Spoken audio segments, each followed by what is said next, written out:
And I'd like to call this to order to get started here. And our invocation is going to be Reverend Father Vincencio Barlett, June, pastor, St. Nicholas Catholic Church.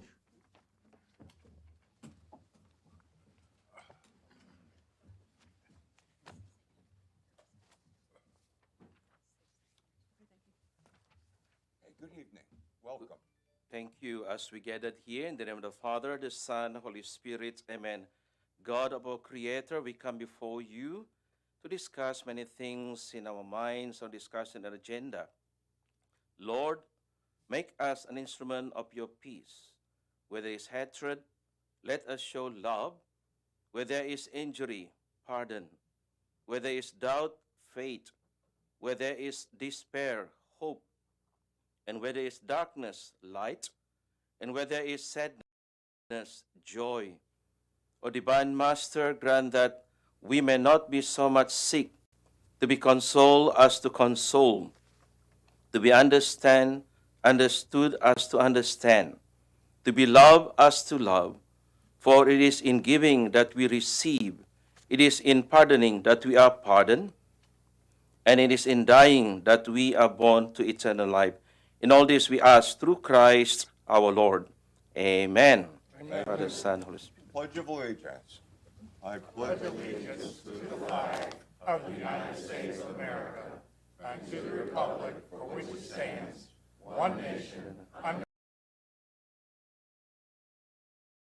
God, indivisible, with liberty and justice for all. Okay, thank you all. Madam Clerk, do we have a roll call? Yes, Your Honor, all present. Okay, that is great. Okay, need a motion for the certification of the closed session. So moved. Second. Okay, vote is open. By a vote of 11-0, you have certified the closed session to be in accordance with the motion to recess. Okay, then they need a motion to approve the minutes of the informal and formal session of February 1st, 2022. So moved. Second. All right, vote is open. By 11-0, you have approved the minutes as submitted. Okay, thank you. Ray, if you would come forward. Get things going for us. Good evening. Good evening. I'm Ray Pearson-Ben from the Communications Office, and I thank you for having me today. The City of Virginia Beach is offerings of rural and contemporary landscapes, rich history, the military, as well as the city's picturesque landscapes seen often thanks to the internet. Each of these facets and more draws travelers to Virginia Beach that return and even stay for good. As we inch closer to the city's 60th anniversary in January of 2023, it's important that we acknowledge the moments in Virginia Beach history that helped to shape and define the quality and character of our city. For some residents, the history was lived, but others, this is brand new information to them.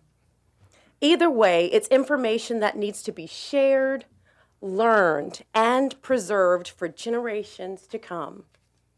We continue our nostalgic VB quick look back at what the city and its residents were experiencing from 1973 to 1977.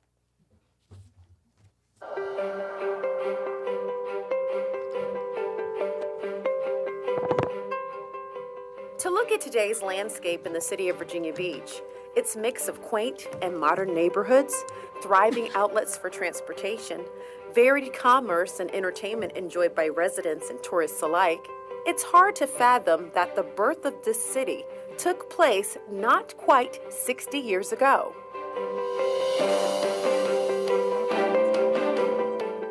On January 1st, 1963, Princess Anne County and the Virginia Beach Resort area merged, and the city of Virginia Beach was born. Mr. Mapp was the Commissioner of the Revenue beginning in 1951 in Princess Anne County. He, in fact, was the chairman of the merger committee. Virginia Beach was a resort town. It was compact, it had its own character, but I am actually going to step back and let you know that that was not the correct one, and they're going to pull up the right one. Fortunately, it's wonderful history that we all should know. So maybe you needed a refresher. Growth and change were in abundance at the close of the 60s in the city of Virginia Beach. In 1968, the allowance of boating added convenience, recreation, and social depth to the waterfront community of the Rudy Inlet. In the same year, the Virginia Beach City Council advanced its commitment to cultivating a more just and impartial workplace by adopting a code of ethics for city employees that would prohibit engaging in favoritism or playing a role in politics. A major build began in 1968, but in 1969, the City of Virginia Beach City Hall, Building 1, was complete. Seen here, the city's first city manager, Russell Hatchett, joined his successor, Roger Scott, in placing a time capsule in the cornerstone of the new building to commemorate its completion. By the year 1970, 14 departments served and supported the needs of the city's growing number of residents, to include the creation of the Economic Development Department that was created at the recommendation of the Virginia Beach Development Council. Had a lot of very young, proactive leaders at the time, and that youth and that inspiration, that desire to make our city a better place is I think is a lot of the reason why it was successful, and it did happen. They built a lot of schools, so making Virginia Beach a more livable community and creating better business opportunities. In fact, when I drive down Atlantic Avenue every day to work, I look off one of the hotels that my Uncle John built, and I remember him carrying sheetrock across the parking lot. And my mom had a clothing store down on 24th Street, and sitting in the store, bored as I could be, waiting to get out of there to go to the beach. There was more goods and services. We had the Seaside grocery store. There's a jewelry store. I think that the visionaries at the time, I think they knew that Virginia Beach was going to be a great place. As the city began to develop economically, we had the military and their families and had new cultural families come in. We began to have a more diverse communities. We sparked a new inclusive environment, a more welcoming city, both socially and for the business environment. The growth of the city's business community spurred early efforts for greater inclusion. In 1972, the City Council chartered the Minority Business Council to increase opportunities for minorities as well as women-owned businesses. As the 60s came to an end and the 70s began, the national discussion on the end of race-based segregation was also a focus in the city of Virginia Beach. As equity took shape, E.E. Brickell, or Dr. Edward E. Brickell, in the role of superintendent, successfully championed the integration of Virginia Beach City public schools.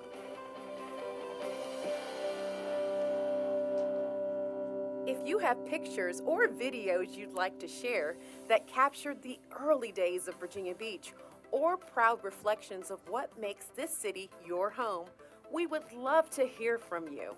Visit vbgov.com/nostalgicvb for step-by-step directions on how to get those pictures and videos to us. We thank you in advance for sharing. Now, I want to say that was done on purpose, that you saw that little clip from earlier, because that's what they call a tease. And so, if you did not have the opportunity to see the first video, you can go to our YouTube channel, our city's YouTube channel, and check out that first video, and it discusses how the merger took place and how our city came to be in 1963. This Nostalgic VB campaign presents us with a beautiful opportunity to look back at history and recognize those responsible for moving our great city forward. Today, we have a couple of very special community members that I all saw that you already know who are in our presence. And I would like to invite the mayor to read the first proclamation. And as he gets in place, Heidi Brickle Ulrich, please join me at the podium. So the mayor's going to allow me to read it. Yep.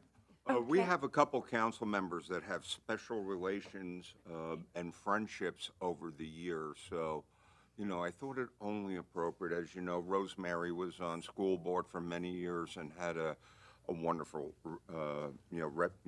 good relationship. He wasn't there on the school board. However, if you don't mind a short, funny story. About They're Daddy? already No. You guys know what she's going to talk about, I bet. Oh, I bet they don't. Okay.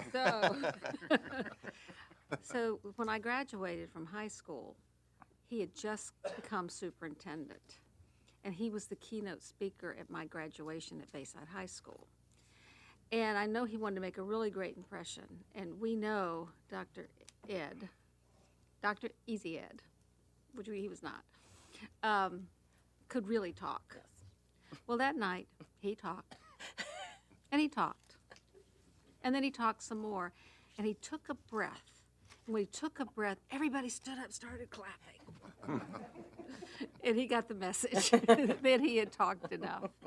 And so I saw him from a fairly early age when he first came, and early for him when he came to Virginia Beach. So he's very, very special. And then when he went to the medical school, my husband Tom did the accounting work. He was head of auditing there at Goodman and Company, and so had a really wonderful relationship with Dr. Brickle. And when I thought about running the school board, he was one of the first person that I went to go visit. So he's really, really special to me and my family. So I hope you didn't mind me Not a bit. No, ma'am. blathering on. So, whereas Dr. Edward E. Brickle, Jr., who served as superintendent of Virginia Beach City Public Schools from 1968 to 1987, who during his tenure championed the integration of Virginia Beach City Public Schools and helped build the foundation for the school system to become one of the greatest in the nation. And whereas Dr. Edward E. Brickle, Jr.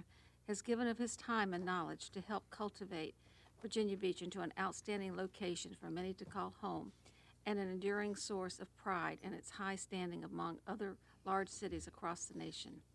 And whereas Dr. Edward E. Brickle, Jr. has helped establish the city as a premier coastal community through his outstanding commitment to providing our youngest residents, our children, with an education that can springboard them into a life of success with opportunities for leadership.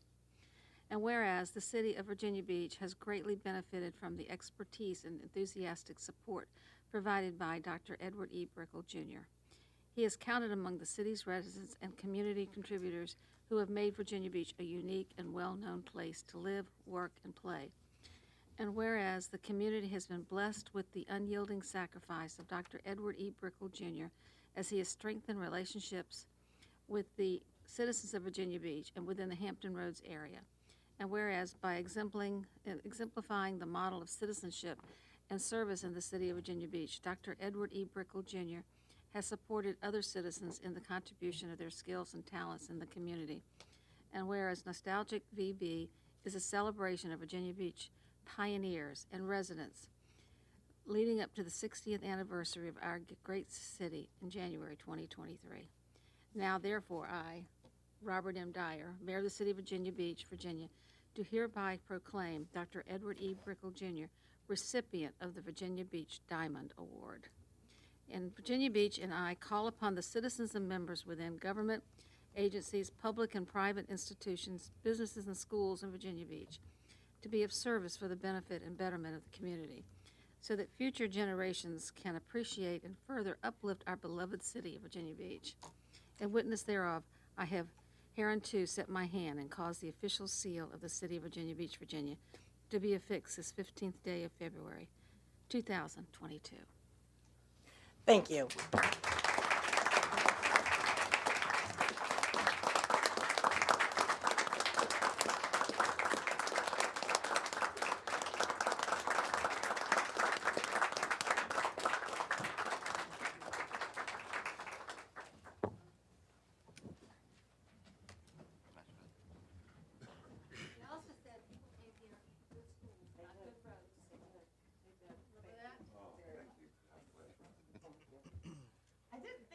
wanting to get emotional, but I have to tell you, I miss them every day of my life. I miss them every single day of my life. I miss him in the job that he had. I miss him in my personal life. He was one of a kind. Any of you who met him knew that. There was a way to do it, and that was the way he did it. And if you didn't like the way he did it, he didn't really care. His first priority was always the students and the children, and that's what made our school system as good as it was. He's been gone a long, long time, and people still tell me, we wish he were around, he was the best we ever had, and I always tell them what he told me. The longer I'm gone, the better I look. There you go. There you go. Lovely.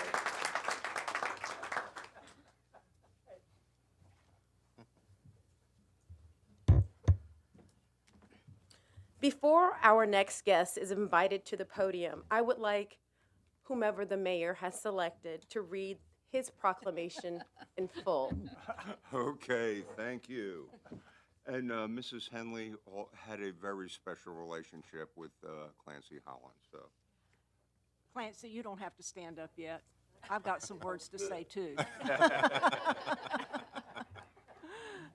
You see, I've been around a while, not continuously, but a while on the council, and I guess I'm the one who's here who had the opportunity to serve on the city council with Clancy.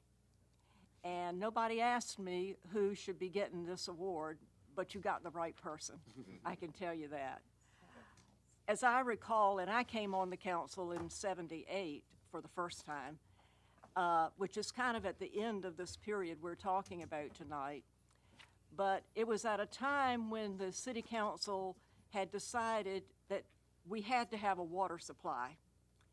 And one of the big things that was being involved, was being done at that time, was looking at all of the possibilities that we might have for a water supply. I think it started out with a list of about 20. And it was a matter of going through all of these different possibilities, from deep wells and desalinization and the Assamusic Swamp, and I don't know, all of them, that it took a lot of work to determine what should be the right thing to do. But also at that time, we were hit by a really tremendous drought, about the worst that anybody who's living now, I think, or at least we haven't had one anything close to that since then. And I remember that we met an extra night every week to try to determine how we were going to get through this, providing water. The deep wells from Suffolk, and it just went on and on and on. And it was an extremely intense time.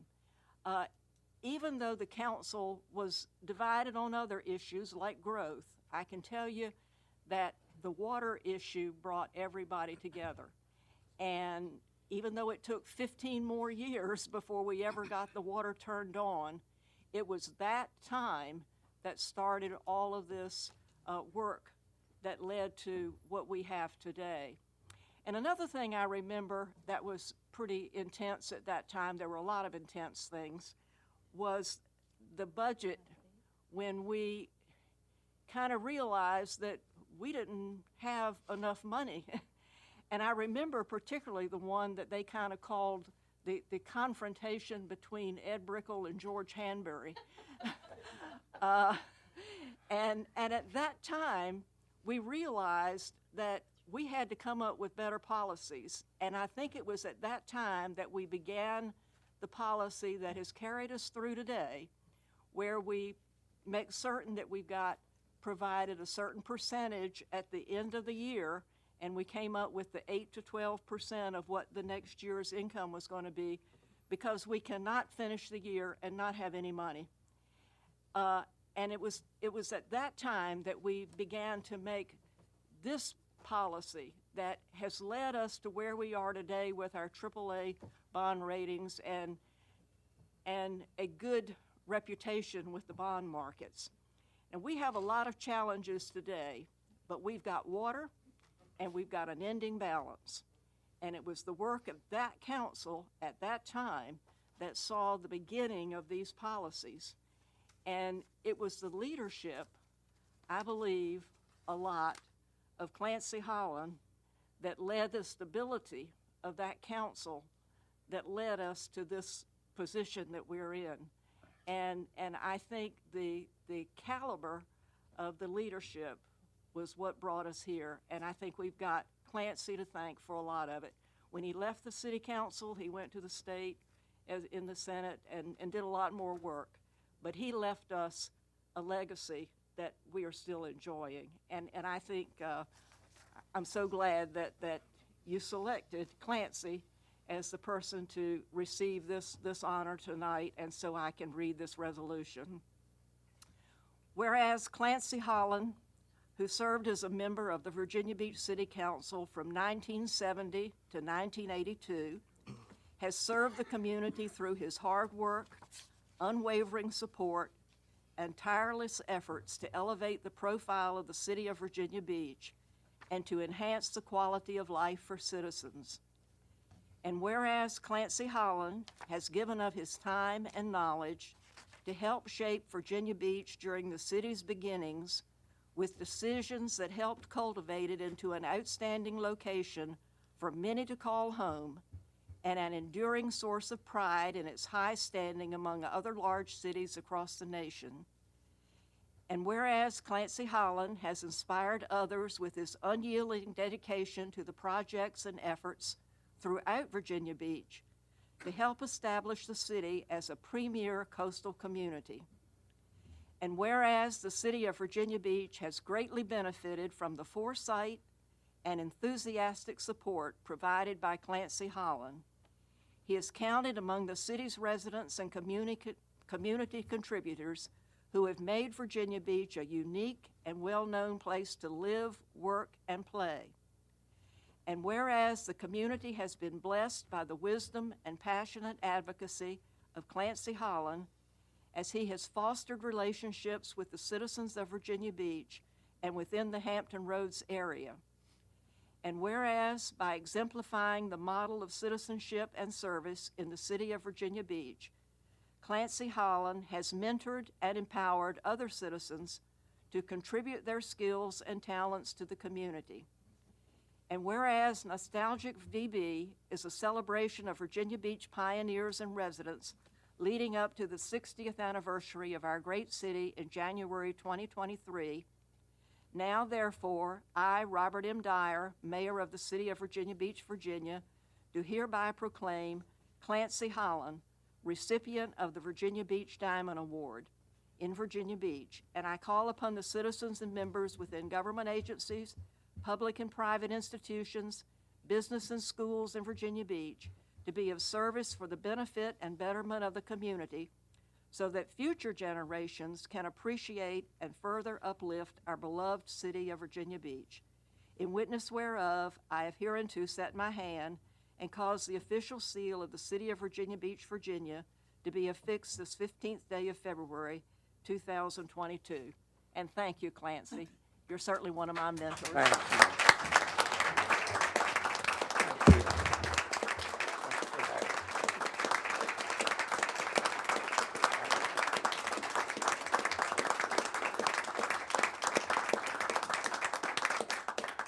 While y'all are coming, could I get some remarks?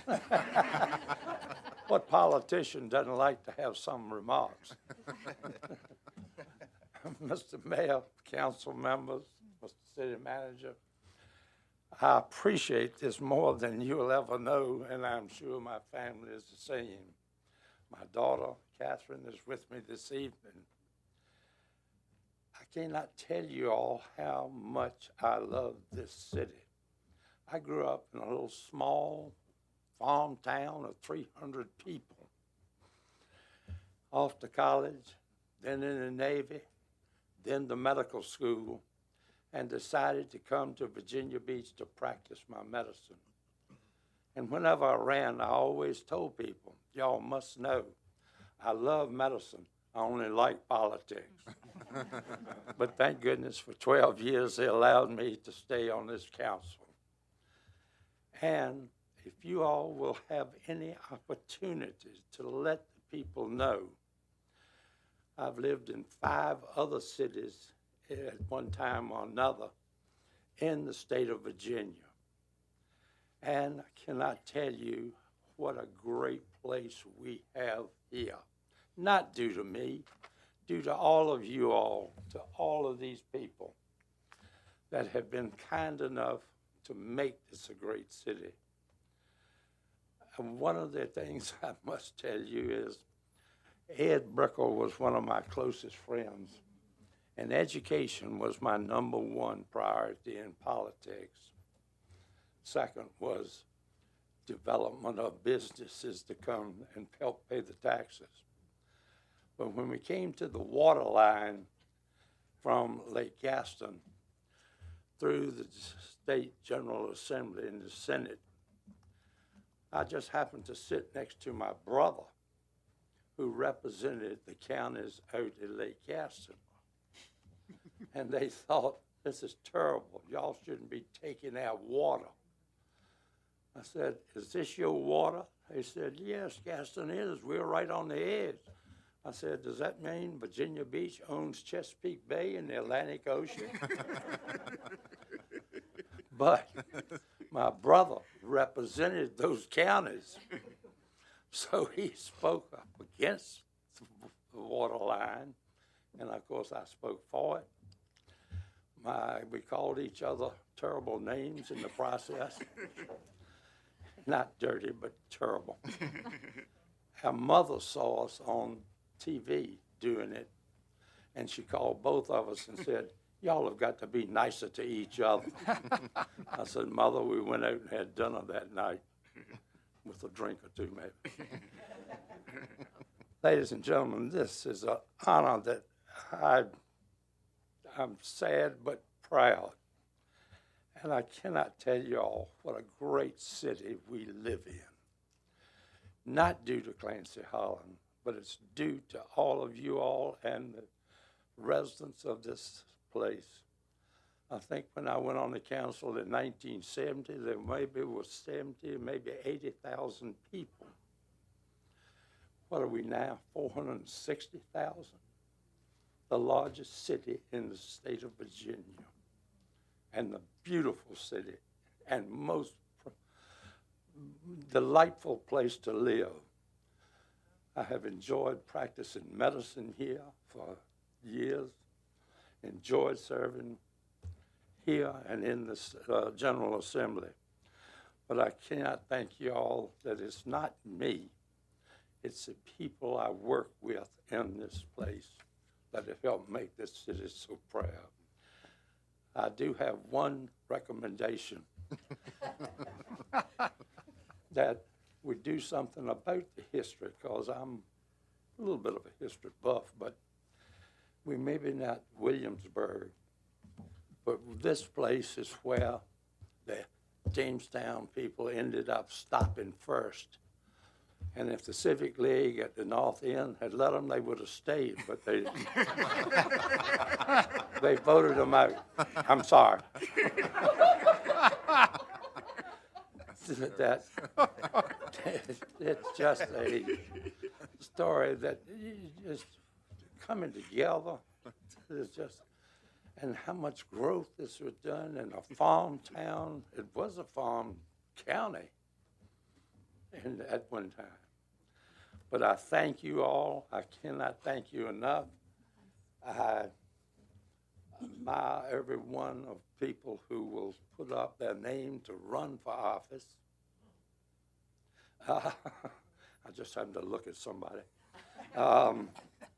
And I just think that that is what made this city just a wonderful place. And I look forward, at 93, I'm looking forward to many more years here. Wow.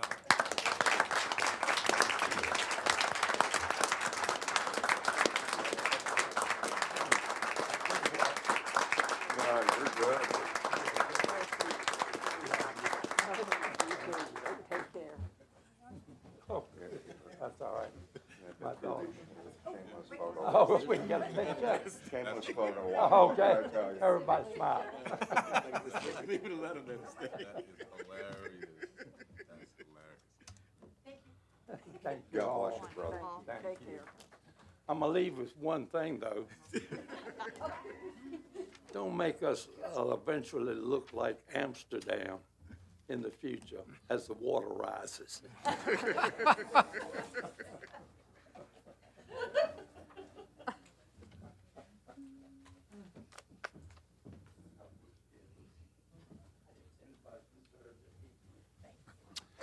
You know, something about following Clancy Holland just isn't fair. But, you know, Clancy and Ed Brickell are part of the foundations of this great city. And yes, we are a great city. We started off small, wound up at 460,000. And once again, I think you're right, Dr. Holland, that it's the people. And this month, we have the privilege of observing African American Heritage Month. And we pride ourselves on our diversity and inclusion. We pride ourselves that we have a council that represents multiple constituencies. So with this in regard, I ask Aaron Rouse if he would be so kind to read the proclamation honoring this great month and the recognition that is deserved. Thank you, Mr. Mayor, for this great opportunity and privilege to recognize these strong women. This is the only organization of its kind in the United States. The United Order of Tents is a secret society comprised and operated solely by African American women. The order traces its roots back to the operations of the Underground Railroad, which started in Norfolk, Virginia. I think it's also important to note as well, I would not be here if it was not for my strong African-American mother, who made sure I stayed out of the streets, kept me on the straight and narrow. Thank you, women, for what you do. Thank you for what you mean, not only to young men like myself, but also to young women like ourselves, and we need you more now than ever. So, whereas the general commemoration of the historical contributions of African Americans in Virginia and elsewhere was first established as Negro History Week in 1926 by a native Virginian, Carter G. Woodson. And whereas President Gerald R. Ford expanded this commemoration and celebration to encompass Black History Month in 1976. And whereas the theme of the commemoration in 2022 is Black Health and Wellness. And whereas African Americans in Princess Anne County did not have equal access to doctors and regular health care, and whereas the United Order of Tents, Southern District No. 1, was organized in 1867 by African American women in this region after the Civil War to provide care for sick and elderly members of the African American community. And whereas several tents were organized in Princess Anne County and Virginia Beach for the purpose of supporting the health, wellness, and education of the African American community. And whereas the United Order of Tents, Southern District No. 1, organized here included Mount Nebo Tent No. 70 in 1891, Huldah Tent No. 71 in 1891, Salam Tent No. 106 in 1896, Blooming Violet Tent No. 121 in 1899, Lois Tent No. 128 in 1901, Charity Tent No. 133 in 1902, Golden Sheaves Tent No. 137 in 1904, Lilies of the Fields Tent in No. 161 in 1908, Morning Glory Tent No. 226 in 1913, Adeline Tent No. 227 in 1914, Queen Elizabeth Tent No. 240 in 1914, Daughters of Princess Anne Tent No. 349 in 1921, Silverleaf Tent No. 354 in 1924, Queen of Princess Anne Tent No. 506 in 1945, Ladies of Virginia Beach Tent No. 714 in 1963, Roses of Virginia Beach Tent No. 754 in 1980, and Women of Faith Tent No. 796 in 2017. Whereas the United Order of Tents organizations in Virginia Beach continue to provide services in the community, which also include clothing and feeding the homeless, supporting the food bank, and recognizing students. And whereas African Americans have overcome enslavement, discrimination, and adversity to make positive contribution in all areas of the enterprise and service in Virginia Beach, the Commonwealth of Virginia, and the United States of America. Now therefore, Mayor Robert M. Dyer, Mayor of the City of Virginia Beach, Virginia, do hereby proclaim February 2022 African American Heritage Month in Virginia Beach, and furthermore call upon the citizens, government agencies, public and private institutions, businesses, and schools in the Virginia Beach to recognize the contributions of African Americans to the history and development of the city, state, and nation, and to commemorate this month with appropriate activities. It is witness whereof I have unto set my hand and caused the official seal of the City of Virginia Beach, Virginia, to be affixed this 15th day of February, 2022. Thank you. Thank you.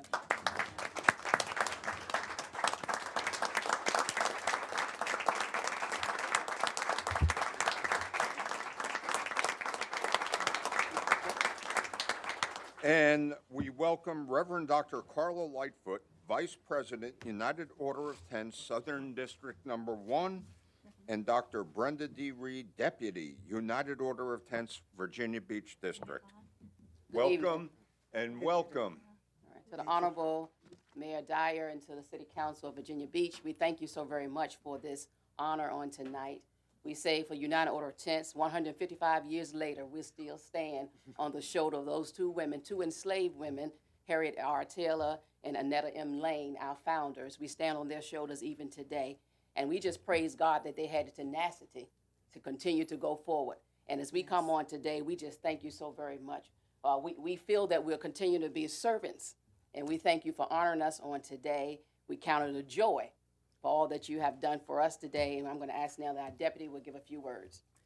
We just want to thank you, Mayor and City Council, for recognizing our service to the community. And we pledge to continue to service our citizens. Wherever it's needed, we're going to be there. Thank you so much. Thank you. Thank you. Thank you so much. Thank you. It's a privilege. Councilmember Wooten. Come on up. Yo, please.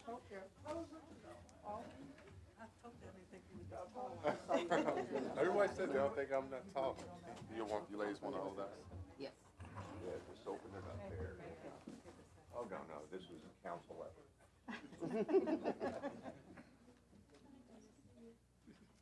We have some room over here. We have some room.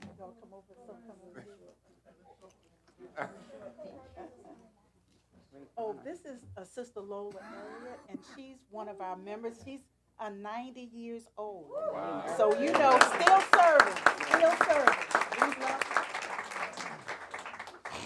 We're going to face it. Shameless photo op.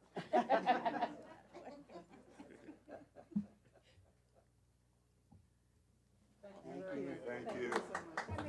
John Henry, hold on.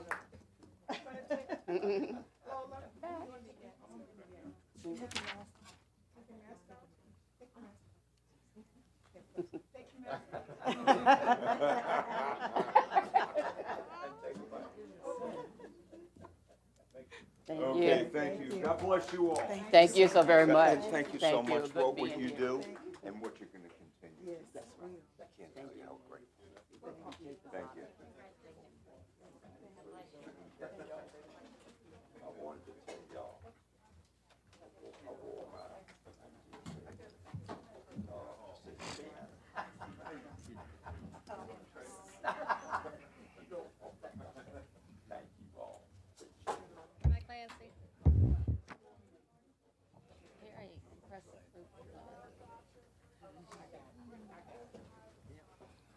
You know, once again, if I could say that the strength of Virginia Beach was, and will continue to be the people of Virginia Beach, the people that are out in the community.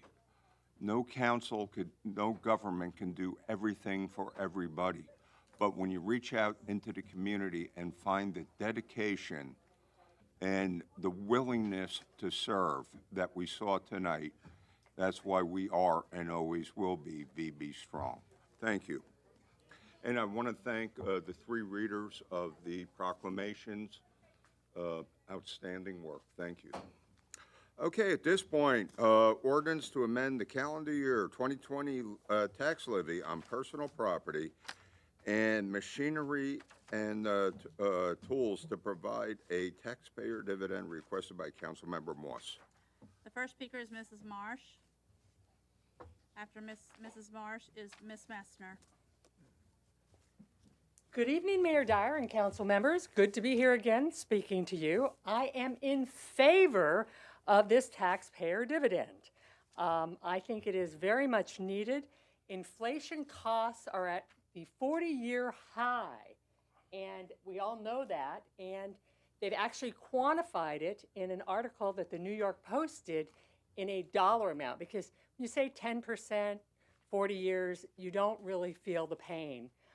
They quantified it by U.S. household at $276 more a month, which really adds up to $3,312 a year. Now, if you have a bigger family, it's going to be more. If you have a smaller family, it might be adjusted down. But everybody needs to really take a look at how everyone is tightening their budgets. And I'm asking Mr. Dehaney and council to look at giving back a dividend. It may seem small, it may seem symbolic, but I've been out in my neighborhood in North Central, and people are really feeling the pinch. The cost of gas, the cost of heating their homes, just groceries, everything has gone up. And council has some priorities that they put in place in 2017. They go 2017 to 2022. They're your goals, I guess is what you call them. And number 2 is create a financially stable city providing excellent services. And I really wish you would look at this from the citizens' viewpoint. They want to be financially stable citizens. And one of the things you put in here is expand the public understanding of the price of government so that they can understand the cost of services. And I think because things are so expensive right now, if you could put something online. We just today came out with a new Virginia Beach Gov website. I saw it, I commented about it, and it would be great if either that or on VB.gov we had a snapshot or something that told people how much our debt is, how much we get from taxes, who pays the most, give us a pie chart. You know, something. Other cities are doing this, and I can send this to you, Mr. Dehaney. There's like 10 cities, big and small, that are doing this. But I think people really want to understand where their tax dollars are, and they would like to get a few dollars back. So I think this is a great opportunity for council to show that they really are caring and have empathy and are willing to do that. And it may not seem like much, but I think it's going to mean a lot to the citizens. And I really appreciate your doing this and giving it sincere consideration. Thank you, Rona. The next speaker is Ms. Messner, I'm sorry. And then after Ms. Messner, we'll have one WebEx speaker. Okay.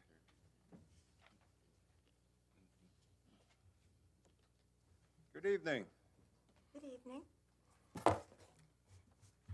You know, that's really nice, all these presentations. It would be nice if it was at the convention center on a different day so more people could attend. Because the history is really interesting. I wish we were still living that history. You know, it's a little bit late. You know, in 2018, Mr. Moss, this is nice, but it's really late. Because on the budget in 2018, you and the Tea Party only came up with 7 million new taxes that you wanted to stop, and there's so many places that we can stop wasting our money. And Economic Development Authority, which had their meeting today, you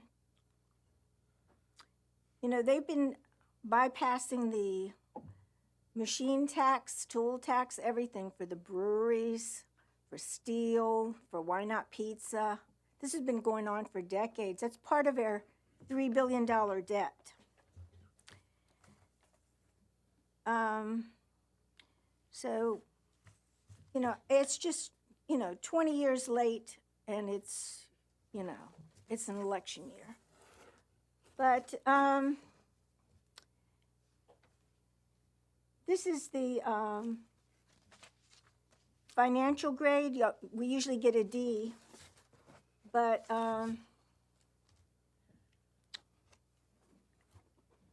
yeah, the bills that we've accumulated, bonds, almost 30 million in bonds, new bonds. Liabilities, 28 million. Minus debt, another 18 million. Unfunded pensions, this has been brought up since 2018. You know, they came to the budget, which we should be having these budgets at the convention center. Unfunded health care, 2.3 million. Total bills, 50 million. Virginia Beach has only 1.4 billion of assets to pay 1.9 billion. So we don't have enough money to pay our bills, and we have 522.6 financial hole. Thank you. Thank you. Actually, we have one additional in-person speaker, Mr. Kellum, and then we'll go to the WebEx.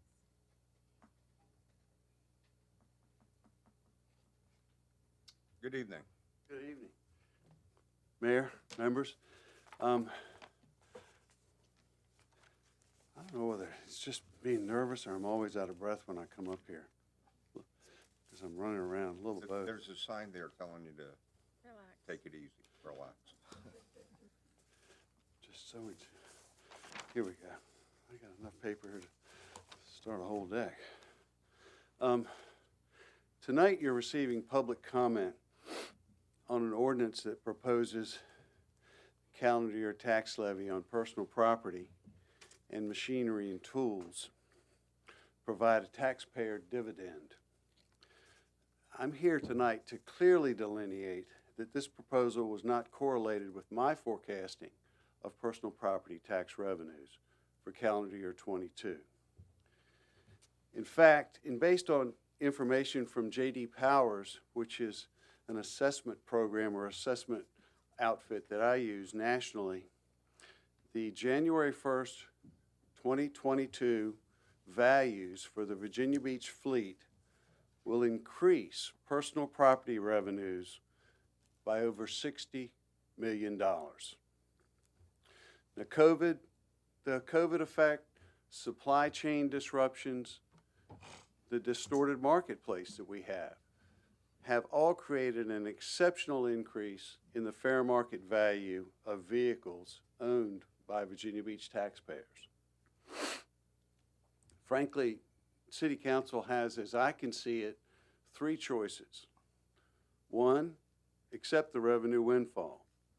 Two, reduce the 2022 tax imposed by temporarily adjusting the tax rate. Or three, reduce the 2022 tax imposed by allowing for assessment ratios. I've got some examples, but Eric Schmoody's here tonight with some examples of how some of these taxes may go up. But I just want to let you know that these examples represent generally a close to 50% increase in the assessment. So a $10,000 car may have been assessed at $15,000. If you had an $800 bill, you may have a $1,200 bill without adjustment. May he have a moment to speak on Erica, this? do me a favor, make sure you sign in with the city clerk after. I will. Thanks. I apologize. Just to give you an idea, we did some random cars. 2019 Volkswagen Jetta. Last year was assessed $349 in taxes. This year it'll be $461. We have a Toyota Highlander. Last year it was assessed $19,600. This year it'll be $24,350. Last year on a Tahoe, It was assessed at $24,325. This year, it'll be $30,525.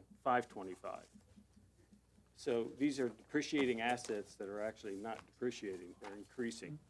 And as Phil said, you've got a $60 million increase that's getting ready to happen on a vehicle fleet of about 390,000. Okay, thank you. So I look forward to working with you guys on this, on proposal 2 or 3. If you pick number 1, you're on your own, folks. Okay, thank you. I think you got a question. Well, I just wanted to thank you when we had worked earlier about this is, unlike real estate, his system is agile enough that we can affect the change and mechanically make it work through the data system as long as we make a decision before April the 1st, if I remember correctly. We're gonna need a decision by April the 1st, perhaps. Where did Eric go? March 15th is maybe a bit earlier. But, Okay. Well, I just want to thank him because that system has the agility. And I know I've talked for some time, but this is the public hearing, so I'll stop. But I've mentioned this assessment, so we're out, and maybe we can do better than what I proposed. Thank you very much for all your assistance. You're welcome. I've worked with your budget director, and I look forward to working for you in the future. Yeah, Mr. Phil, McBride. in all the years you've been Commissioner of Revenue, we've never had a situation like this before, have we? No, we haven't. This is extraordinary. Okay, thank you. Well, Okay, at this point, I want to remind, I'm going to do the, Mayor, I have one other speaker. WebEx? WebEx, yes. What about this young man at the front? That is my little protege.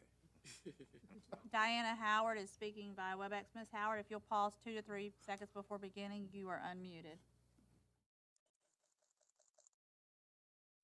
Hi, I'm Diana Howard, the chair of the Virginia Beach Taxpayer Tea Party, and we are in favor of any reductions in taxes we can get. I know you already know this, but the inflation rates have hit their highest mark in 40 years.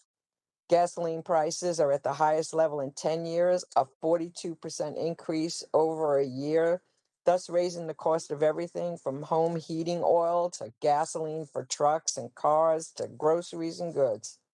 Prices for everything we buy are up an average of 7.5%. And Mr. Kellen just told you the assessments on our cars are going up, and I understand the assessment on our houses are going up 9%. I got an email from Governor Youngkin on the 11th, and he announced that the January general fund revenues have increased by 21.9% from the previous January, and total revenue collections rose 15.4% through the end of the month, ahead of the forecasted 4.2% growth. Proof we are being overtaxed.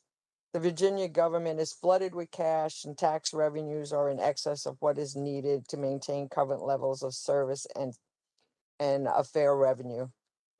Key votes are now being taken in the House of Delegates and they're poised to return some of that excess money to taxpayers. However, it's being stalled in the Senate. They want to keep growing government, and they're just not passing any of the bills. They're killing tax bills, returns for studies, and the only thing they've passed so far is a tax refund of like $300 for a single person, $600 for a married couple. So the car tax was supposed to be eliminated back when Gilmore was governor. And even though Warner ended the second, third, and fourth phase out of that car tax, it didn't stop the city from continuing to raise it by 30 cents for firefighting equipment. So it's only fitting that you lower those tax rates now. We're all suffering the cost of inflation, not just me, but everybody. Everybody works for the city, everybody. So any decrease you can do for taxes and decreasing the size of government benefits all of us. And we would appreciate you do that. Thank you. all the speakers on the public comment. Okay, great. Now we're going to move into the speaker policy. I want to remind everyone that the City Council speaker policy that allows certain representatives of groups to speak for 10 minutes applies only to planning items. All other speakers, whether speaking individually or on behalf of a group, will have 3 minutes to speak. Speakers are reminded that comments during the formal portion of the meeting must be limited to this subject of the item that is being considered by council at the time you are called. When speakers are called upon each item, the clerk will call for those individuals who have signed up to speak. We have several items with only one speaker signed up. As such, the city clerk will call the speaker and identify each item they have registered on. The speaker will receive 3 minutes to comment on each item. Again, the speaker must limit his or her comments to the subject matter of the items they have signed up to address. Finally, I call upon all speakers and all persons in the chamber to be civil with their discussions and decorum. Whatever views you hold and wish to express, the City Council wants to hear from you and ensure that all of the viewpoints and all the persons are respected. The best way to do this is for us to strive for civility and respect. Okay, Madam Clerk, call the speaker. Mayor, there's a public hearing. That Oh, you need to the open. one public hearing. My apology. Okay. Acquisition by agreement or condemnation, temporary and permanent easements of Salem Road Sidewalk Appointments Project CIP number 100423026, formerly CIP 2111.026, and I apologize. We have one speaker, Ms. Messner. This project actually directly affects me, so I'm hoping that it goes forward. Good evening. Okay, acquisition and agreement or condemnation. We shouldn't be condemning property. If we had proper planning and controlled growth, you wouldn't need temporary and permanent easements for sidewalk improvements. 2017, you said, for Red Wing, where I live, you're going to put in sidewalks. They're still not there.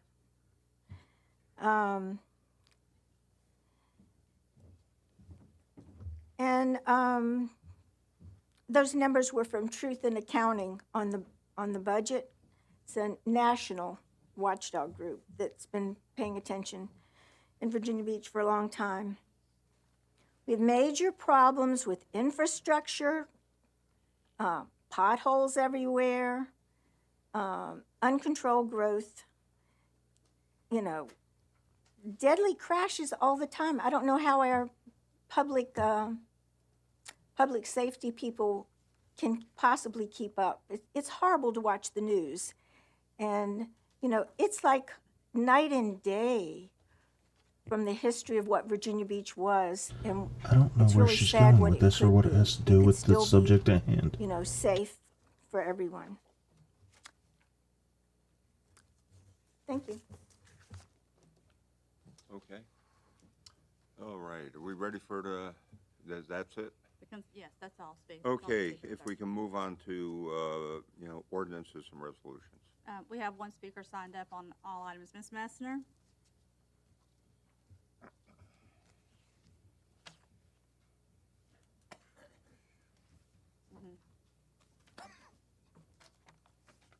Ms. Messner, everything is on consent under ordinances and resolutions except number 1. So if you speak on beginning with number 2.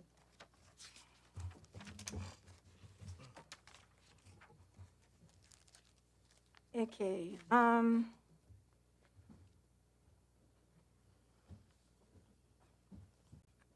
How long is that pulled for? Because that's one of the first things that I want to speak on. Why is the legislative, why is that pulled?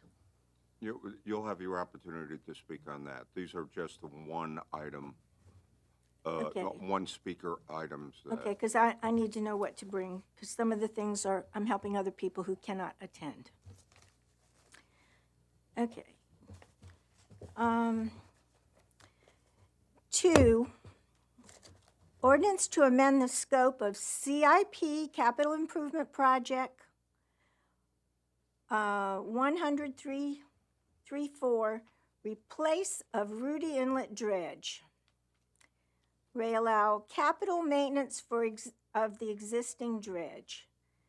You know, I was born and raised in Norfolk, and we used to come to Virginia Beach when it was, this little city, and I've been back here for 40-some years and living in Virginia Beach.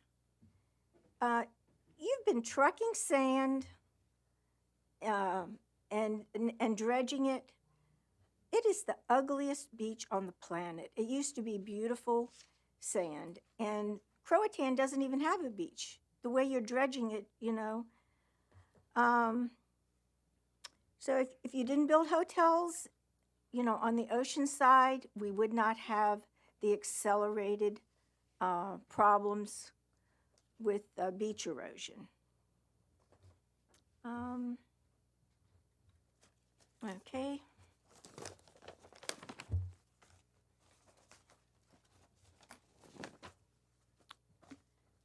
That's the only one that's pulled? No, ma'am, you speak on all of them except number 1. So the next one is number 3 that you're speaking on now. Okay, that's what I asked. Okay. Ordinance to appropriate $379,000 in fund balance from police, federal, and state seized assets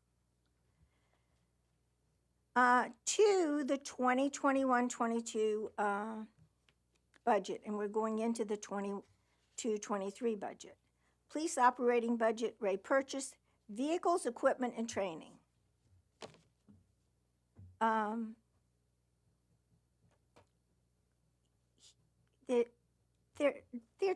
They're worn out. Everything wears out. You just keep replacing it.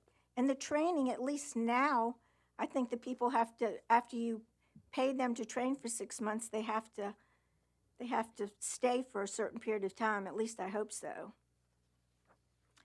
And the Institute for Justice in D.C., another watchdog group, they've given the city and the state a pretty low rating for even seizing assets. This is coming from seized assets. Some of the people, aren't even arrested. So anybody that wants to do the research, it's ij.org, and they're amazing. Okay. 4, resolution to establish Midwest Medical Transport Company, LLC. And authorize annual EMS permit, private ambulance service. I don't know how many people in the city know that Virginia Beach General used to be level 1 trauma for critical injuries. We do not have one level 1 trauma center in the entire city. Everybody has to be airlifted or driven in this traffic to Centera Norfolk General. Let's see. Which brings up, so I don't have to overlap these. Can I use the time? I don't know, you're so picky. But I would like to have something that I need to give y'all. And this is, and you went to Virginia Tech. I'm glad you think it's so funny.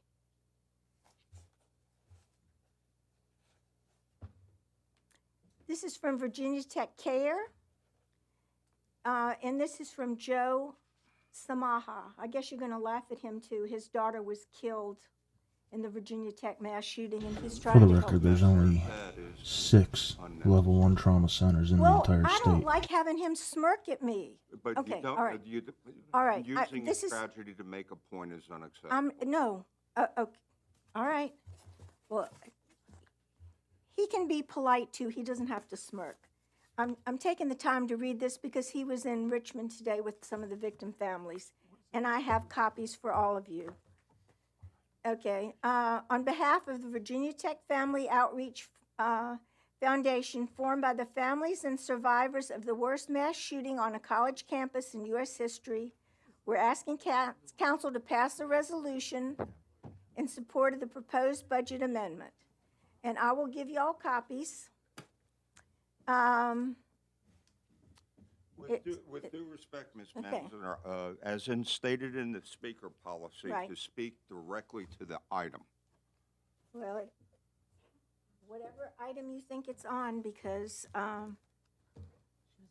open mic is not televised. So, all right, so,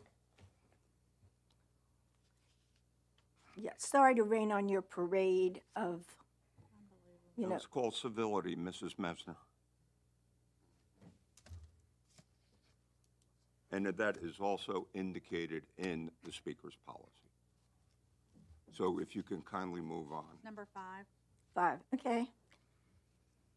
Ordinance to accept and appropriate funding from Virginia Resources Authority, Virginia Community Flood Preparedness Fund. This is in addition to all the money that we've been spending supposedly on flooding through the years, and the $567 million bond referendum to mitigate.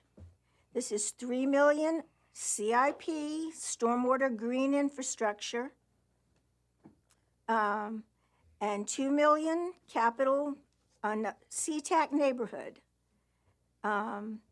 Complete and design drainage improvements in SeaTac neighborhood along South Bird Neck Road between Hughes Avenue and C Street. It wouldn't be worse flooding now if you hadn't voted for the GTS Global to subsidize that.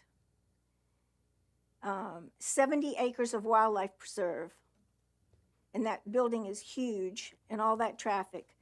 So flooding is everywhere. You haven't done anything since 2016 except this mitigation, which is putting, building retention ponds and just moving the water.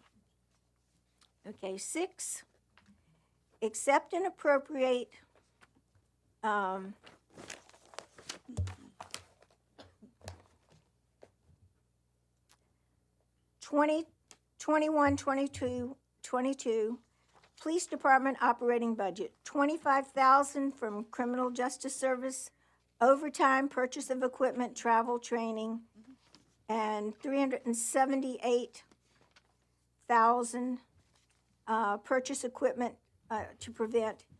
And this is related, and I have copies for y'all. I'm reading this.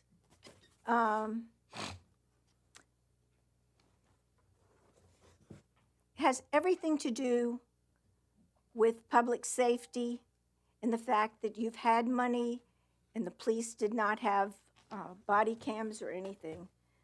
So anyway, I'm just going to abbreviate this. He's asking you, and I'm bringing this because he's in Richmond today, to pass a resolution in support of this. And Kelly Fowler's, one of the sponsors. And it's Joseph Samaha, Jennifer Herbstriff, she's co-president, and Jody McQuail. And it's Virginia Tech Victims Care, Virginia Tech Family Outreach Foundation, and they're trying to get funding so the people who are still suffering from the 2019 and then subsequent mass shootings in Virginia Beach can have,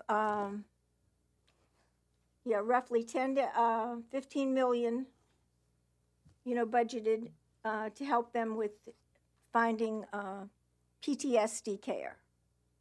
Thank you for that. You're welcome.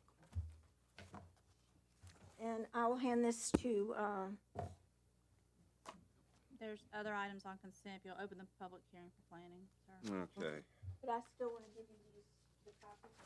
Are we through?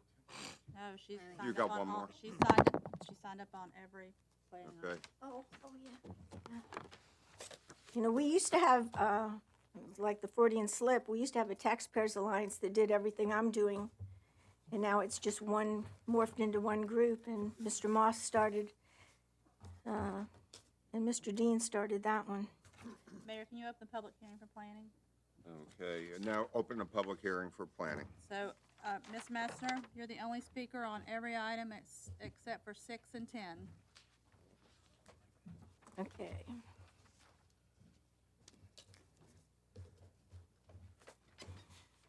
Except for 6 and 10.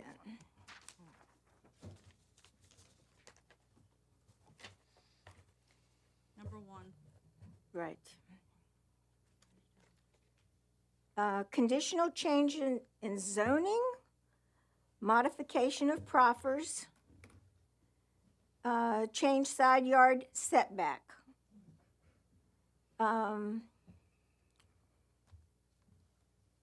This is in Rose Hall, which last week it didn't say formally, this week it says formally district. Like I said, if you drive around the city, there's no sidewalks, there's no setbacks. It's just total uncontrolled growth. 2, Dragus. Haygood condo, like we need more high rises, more condos. You can't take care of what you have. And Public Works, you know, you advertise, you know, everybody's advertising for help. People don't want to work in a city with the problems that we have. You know, it's like lipstick on a pig, all these awards, but the facts are we have major crime, we have flooding that you can't fix, and you keep raising your taxes. Okay, yeah. Until you get your house in order and your budget in order, I don't think you should approve anything. Okay, 3 is another conditional use permit. Let's see. 4, animal hospital.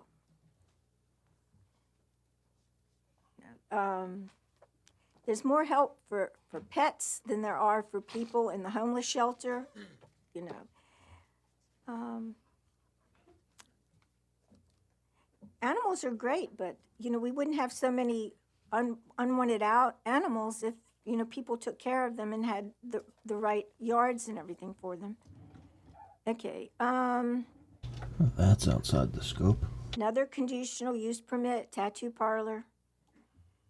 Where are the things for our kids? I don't know how many people Miss Henley might remember. Used to have a pavilion club for the teenagers. You know, we need things for Kids the like kids. tattoos, don't they? There's no land left. There's no buildings left. So that's 7, 8. Metro towing.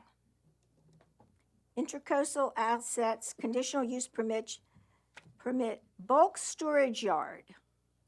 You know, everybody used to have all their storage hidden. Now they can have it outside in the public, like on Bells Road. It's prime storage now. It's really unsightly. And then another tattoo parlor. It's like where are the family-friendly things?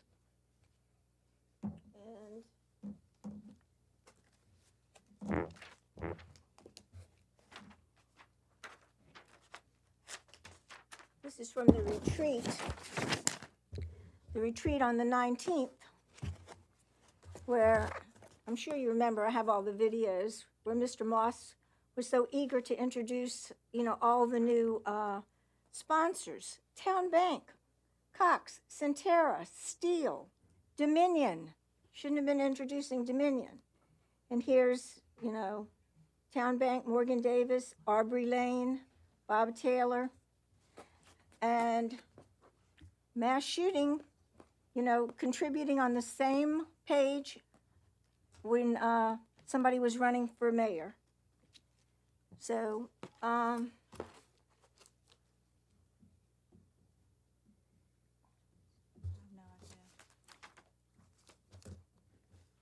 and also at that retreat, discussed, you know, the co-op agreement with the schools, Linetti and the city attorneys working for the schools.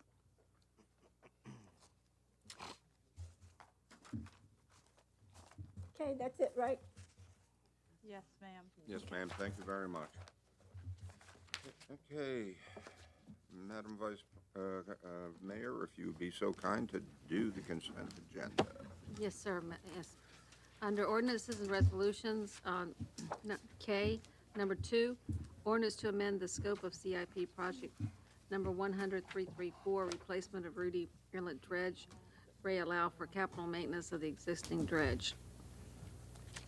Number 3, ordinance to appropriate $379,000 in fund balance from the police, federal, and state seized asset special revenue fund to the FY 2021-22 Police Department operating budget regarding the purchase of vehicles, equipment, and training. Number 4, resolution to establish Midwest Medical Transport Company, LLC, and authorize annual EMS permit regarding private ambulance service. Number 5, ordinances to accept appropriate funding from the Virginia Resources Authority, Virginia Community Flood Preparedness Fund. A, $3 million to Capital Project 100-551, Stormwater Green Infrastructure regarding design and construction of nature-based drainage improvements in 2 locations near the eastern branch of the Elizabeth River. And B, $1,925,000 to Capital Project 100-600, SeaTac neighborhood improvements regarding complete design and construction of drainage improvements in the SeaTac neighborhood along South Bird Neck Road between Hughes Avenue and C Street. Number 6, authorized to accept and appropriate to the FY 2021-22 Police Department operating budget. A, $25,000 from the Department of Criminal Justice Services via the Southern Virginia Internet Crimes Against Children, ICAC Task Force, and the Bedford County Sheriff's Office regarding overtime purchase of equipment, travel, and training to enhance efforts to address internet crimes against children.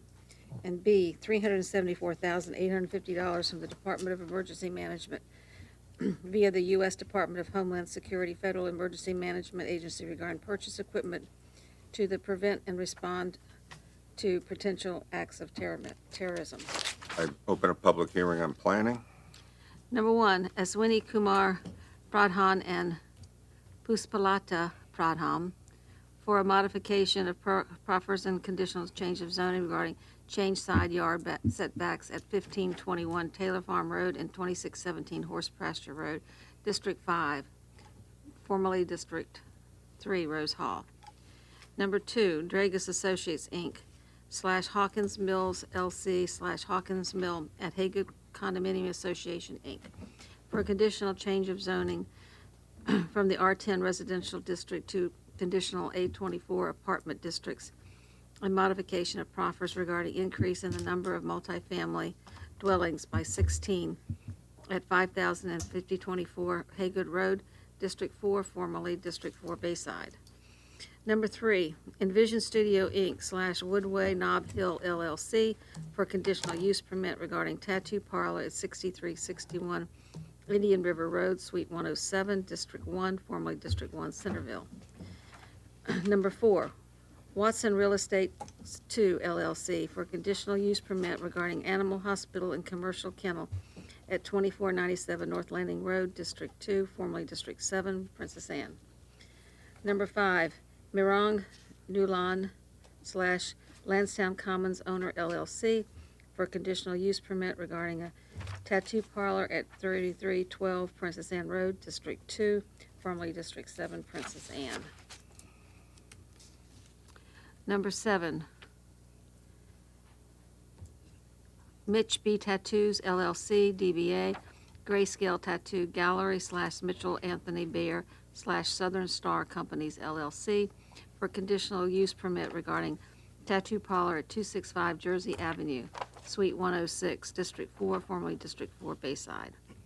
Number 8, Metro Towing Company, Inc. / Intercoastal Assets LLC, for a conditional use permit regarding bulk storage yard at 1194 Bells Road, District 6, formerly District 6 Beach. And that's it, Mr. Mayor. Hold on one second. Yeah, you got number 9, don't you? Yeah, I think it's just 2 and 10. No. 7, 8, and 10. Mr. Tower. Oh, what do you wanna Mr. do? Tower, you asked What did you for. want to do about number 9? On consent. On consent? Okay. Okay, Cecilia Patterson / Chambord Commons LLC for a conditional use permit regarding a tattoo parlor at 328 North Great Neck Road, Suite 103, District 6, formerly District 6 Beach. Okay, do we have a motion? Motion to approve. Second. Okay, vote's open. By a vote of 11 to 0, you have approved the consent agenda as read by Vice Mayor Wilson. Thank you, Vice Mayor Wilson. Okay, we're going to go back to ordinances and resolutions, and number 1, resolution to add a legislative request to the 2022 legislative agenda, amendment of the marriage provision of the Constitution of Virginia as requested by Councilmember Bellucci. Mr. Bellucci. Thank you, Mayor. I would like to, at this time, move for approval and. I'm sorry, we have Oh, two, I'm sorry. we Yeah, have this- 2 speakers. great, Yes, thank you. Thank you. The first speaker, Ms. Messner, and then the next speaker is Melissa Lucasen. Is Melissa here? Yeah, it's here. Okay,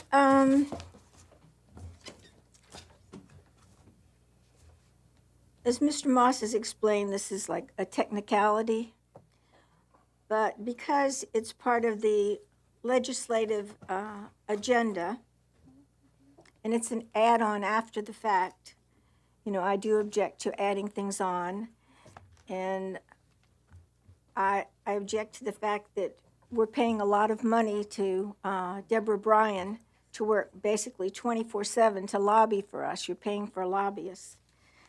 And I just wanted, there aren't many people left, but since it's still on the record, there is a petition, and anyone who's interested in helping, the people who are still suffering, including the survivors. I think one of the critically injured, some of these people still need help, and all that money was wasted on advertising and promotions and all kinds of things that didn't go directly to the people that it could have. But anyway, anyone that wants to get in touch with either Jason Nixon or Chelsea Donovan can get the exact information on the petition. With due respect, Okay. that is not applicable to the item. Well, We're it gonna has start everything to do strictly with the legislation. instructing, the I know. the rules. Okay, Ms. Messner? Okay. If you stick to the subject, you're more than welcome to speak in any way. But once Okay, again, and, you have to stick to the topic, okay? Okay. It's free speech, and it's my 3 minutes, and Mr. Stiles No, ma'am. has done a 1-8. According Okay, to law, this is about the legislative agenda, and this is related to the legislative agenda and what you're doing. Thank you. The next speaker is Melissa Lucasen.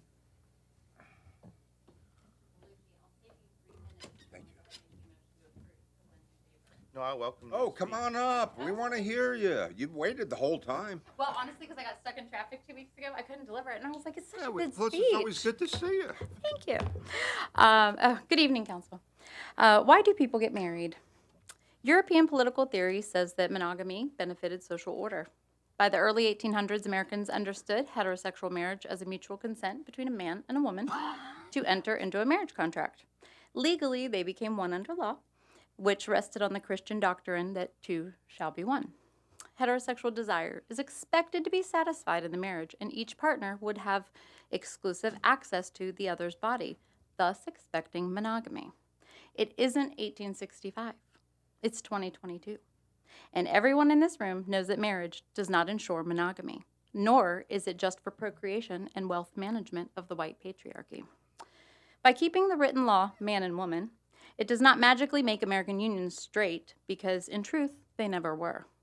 For years, under the cover of traditional nuclear families, countless husbands and wives, sometimes with the knowledge and consent of their spouses, found ways to form queer relationships and connect with queer communities.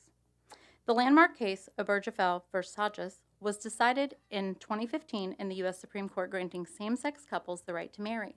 More precisely, it overruled 13 states that had passed laws against same-sex marriage that violated same-sex couples' rights under the 14th Amendment.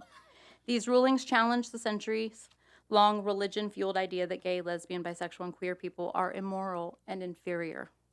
Pregnant and allowed to marry at 16, because Virginia law permits child brides with parental consent, I became a mother at 17 to one of the most beautiful, enlightened humans that is now 28 years old. My firstborn daughter is a confident transgender person who is non-binary, working for the University of Wisconsin and happily married.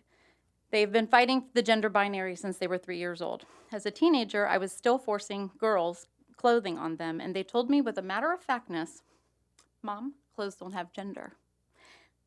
I was a little taken aback. The statement stopped me in my tracks. I remember we were in like Walmart or something. It's like I had discovered a glitch in the matrix. It makes you afraid. Just because you don't understand it doesn't make it wrong. It makes you afraid of the unknown. But if you try to look through a lens of love like you do with your children, you may be able to break your programming. I'm fortunate to be in a marriage contract with a person I am deeply emotionally and physically connected to. When I belonged to a local Christian church, the version of the Bible they ascribed to was that same-sex relationships were okay as long as there was no physical intimacy. God gave us the ability to feel deep, profound love and intimacy with other humans, not man and woman exclusively.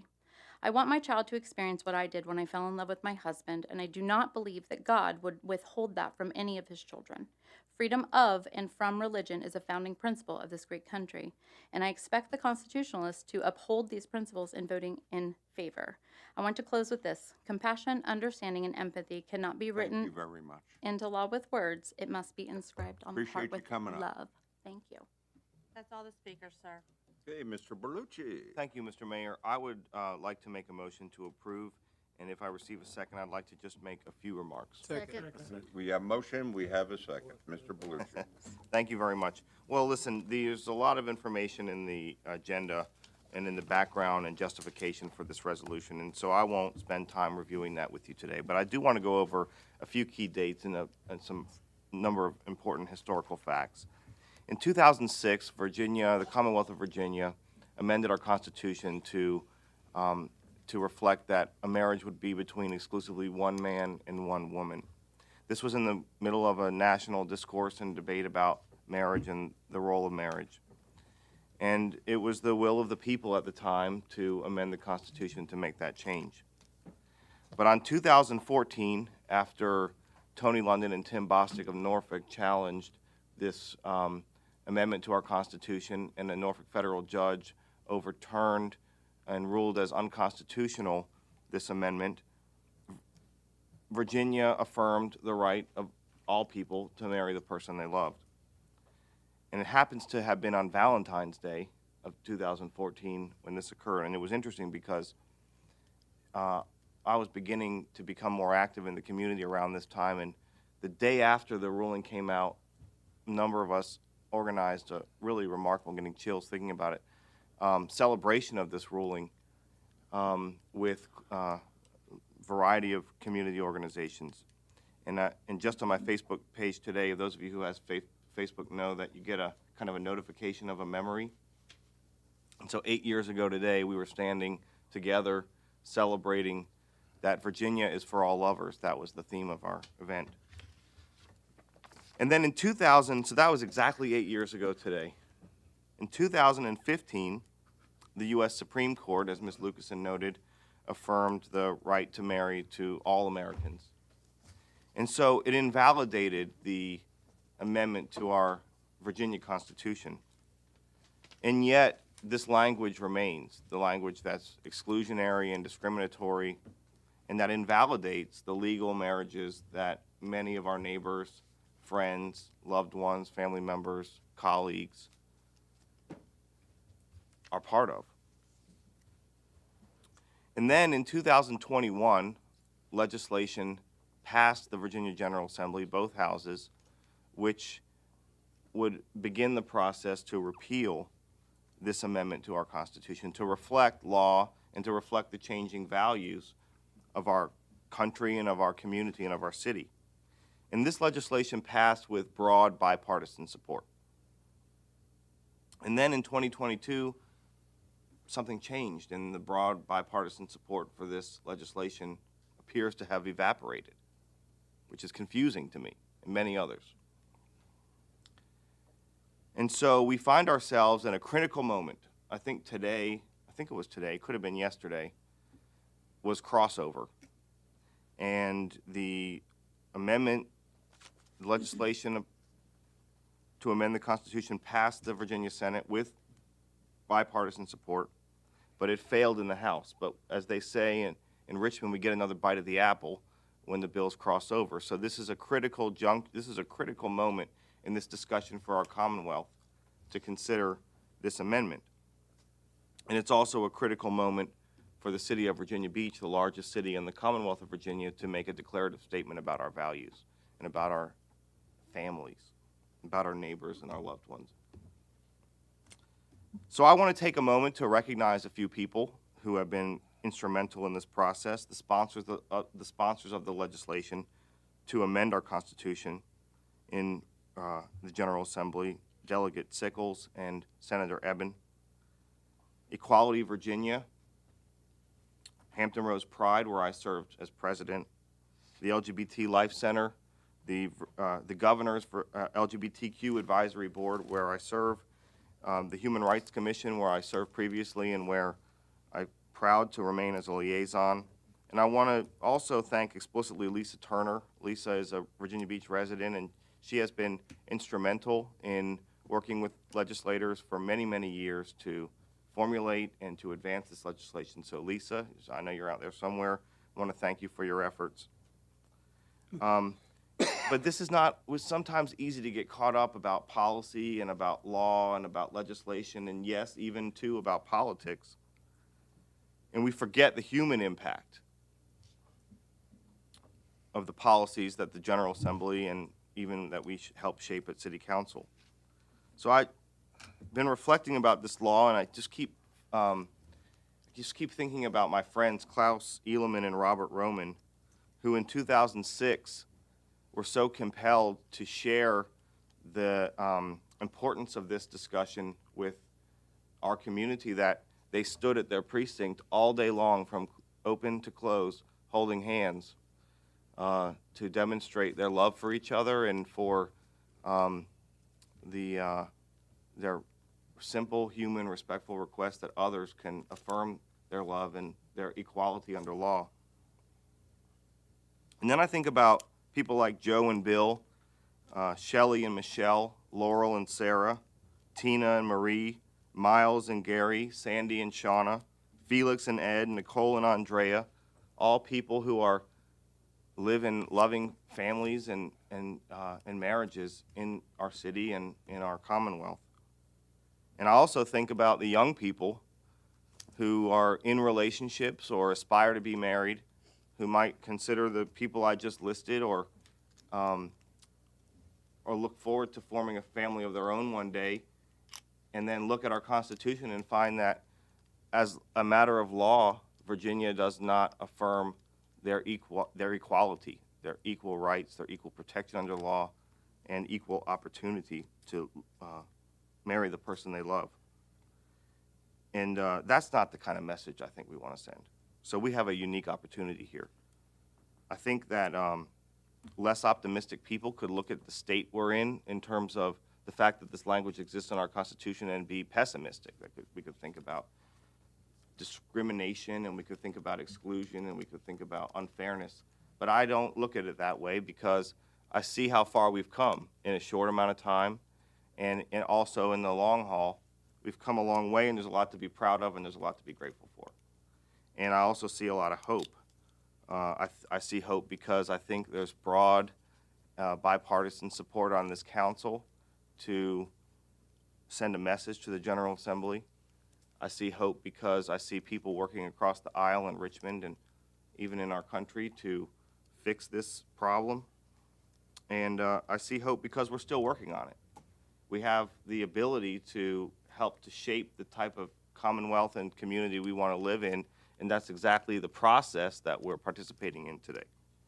So I just wanted to take a moment to kind of offer some reflections about the importance of this conversation, and also to express the hope that I have that we can't control what happens in Richmond, and important discussions can get caught up in a lot of things, but this is not a Republican or a Democratic issue. It's a human right, and that's exactly how it should be treated.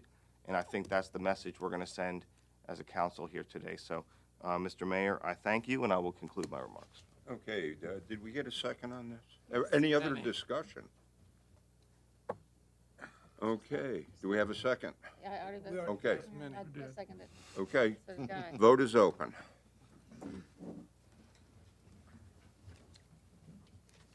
By a vote of 10-1, you have approved the resolution. Okay, we are now moving on to a planning item, and that would be number 6. Winners Property LLC, the Runnymede Corporation, for a conditional use permit, Ray Motor Vehicle Sales and Service at 3736 Centero Way, District 3, formerly Rose Hall, deferred from December 7th. Mr. Garrington? Thank you. Hey, good evening. Thank you, Mr. Mayor, Vice Mayor Wilson, Mr. Berlucci, Councilman Berlucci. On behalf of the applicants, members of council, I'm Billy Garrington, local consultant here tonight to ask for your approval of this conditional use permit.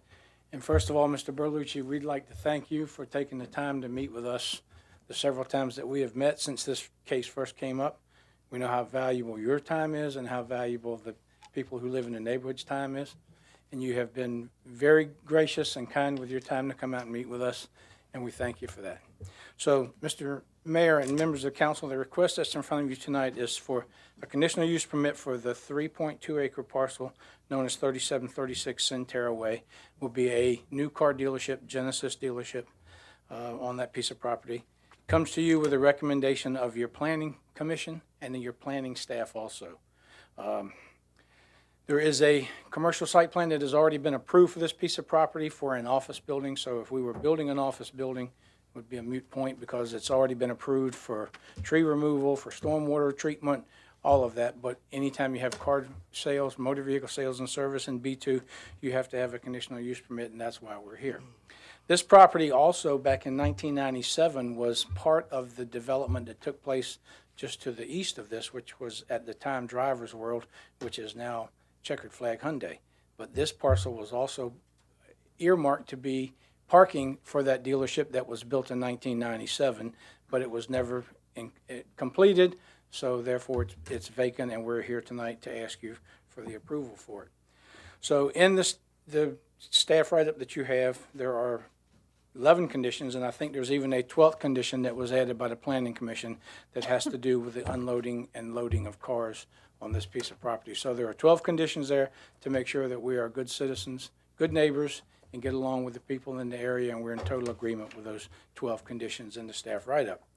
Now, what we do have is, though, there is a dealership that is right to the east of this that has caused some problems with the neighbors, and that's what you will hear from them tonight. So in our meeting with Mr. Berlucci and the neighbors and trying to come up with a solution for all of this, we have talked about, I think the main concerns are the lighting of the existing dealership that's there now, not the new dealership, but the existing dealership. I think some people call it light trespass, to where the light from the light poles on the property illuminate the adjoining properties that are around them. We think that can be resolved with some, you will go up and retrofit the light poles with some shades on them so that it directs the light down and doesn't allow the light to spread out. Those light poles were put in when that dealership was expanded some years ago. I don't know how it got through the city review policy, if there was a problem with it. I wasn't involved with that, but it's taking place now, and it needs to be addressed. There's also a problem with noise from when the dumpster trucks come and pick them up. I live next to a marina at the ocean front, and it's unbelievable in the summertime how that happens, but that can be addressed. You can make sure that the dumpster comes at a more reasonable time than coming in the wee hours of the morning when everyone is asleep and you're hearing that beep beep and the clanging and all that. There also is an alarm system there that is so acute that if a small animal walks across the parking lot, the alarm system goes off. That can be addressed also. There is a bigger problem, though, with the new car carriers that come and bring the cars to that dealership that park in the middle of the road, hindering traffic that is trying to get to the Centera health facility that's to the west of us. We think that can be resolved also. As a matter of fact, for the request that's in front of you tonight, there is a condition that we have to offload those vehicles, not on the public right-of-way, which is where they're being done for the dealership that's adjacent to us on the east. So that's in the write-up that we can take care of that. So there's things that can be done, that need to be done, and will be done. Mr. Corte and I, who's in the audience tonight, told the neighbors on several times that we have met with them that we are addressing those conditions, those problems.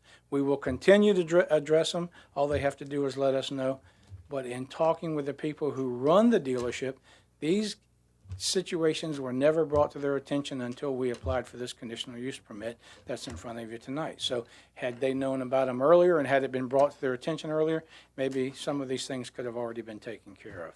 So the request that you have tonight is for a conditional use permit on a piece of property that's already zoned B2, and we're just asking you for the use permit for the motor vehicle sales and service based upon the staff write-up that you have in your file. So Mr. Corte is here if you have any questions for him, and also Mr. Morris Fine is here from the Runnymede Corporation, and I'll be glad to answer any questions I can if you have any. I just have a quick question. Who Yes, ma'am. owns the dealership next door that has not been a good neighbor? It's Checkered Flag. Checkered Flag. Yes, ma'am. It's the same owner that's next door, as is the one that we're asking you for tonight. So when do they plan on fixing the problems that they We're have? going to start working on them based upon the meetings that we have had with the neighbors. We're already starting to work on them, and they need to be addressed.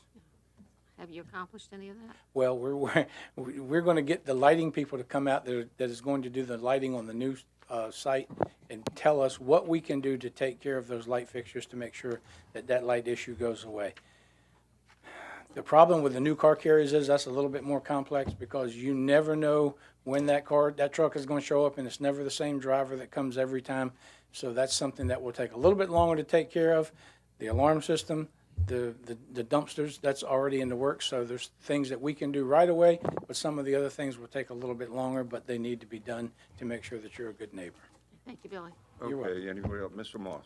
Yes, I'd like to turn to condition 12, the one that you mentioned, and it reads, the loading, this is for the property that's the conditional use permit, not the adjacent property. The loading and unloading of vehicles within the right-of-way, meaning the street, didn't talk about parking on the street, shall be prohibited, shall meaning there's no deviation. So are you saying that the applicant is warranting that in the event that there is an unloading from the street, which is a violation of shall, they're forfeiting their right to operate on the property?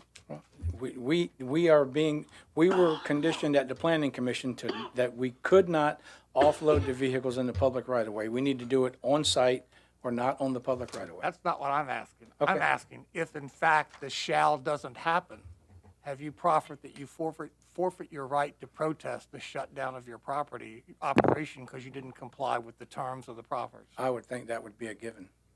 Well, is that written Yes. somewhere? No, I don't know if it is or not, but I mean, I can understand the way you're interpreting it, and that's the way it should be. Thank you. Okay, anybody else at this point? Again, Mr. Berlucci, we thank you very much for coming out and meeting with us. Okay, just a couple things. So in other words, I tell you what, it's very difficult because, when I was out there, I used to do healthcare out at the Centera facility quite a bit, so I'm in the neighborhood. So it's actually kind of a very mixed neighborhood with commercial, with adjacent folks living there. And we also I was informed that there was some youth there using, the lot for BMX. But I was informed by George Alcaraz from the Planning Commission, who was there. He found an alternative site and told them, that there was no need to further trespass, so that would be taken care of. But once again, I think so. The problem is not with the building being proposed, but it is the building that's existing that you're aware of, that there are problems that will be mitigated. Probably when you do the lighting on the back of your proposed site, that would help mitigate it on, the site is causing the problems. Is that the understanding? That is correct. Okay, Mr. thank you. Mayor, Mr. Yes. Mayor, real quick. I read somewhere, I heard in testimony, this piece of earth is going to be something. It's going to be it's zoned right now to be an office building? Office building. And so, what is the ordinance on that for zoning on an office building in that space? What does that look like, Mr. Tahan? That is a by right use. I think Mr. Garrington was referring to that he has an approved site plan for the development of the property, which accounts for impervious cover. So technically, he can use that site plan. The office building is by right. Gotcha.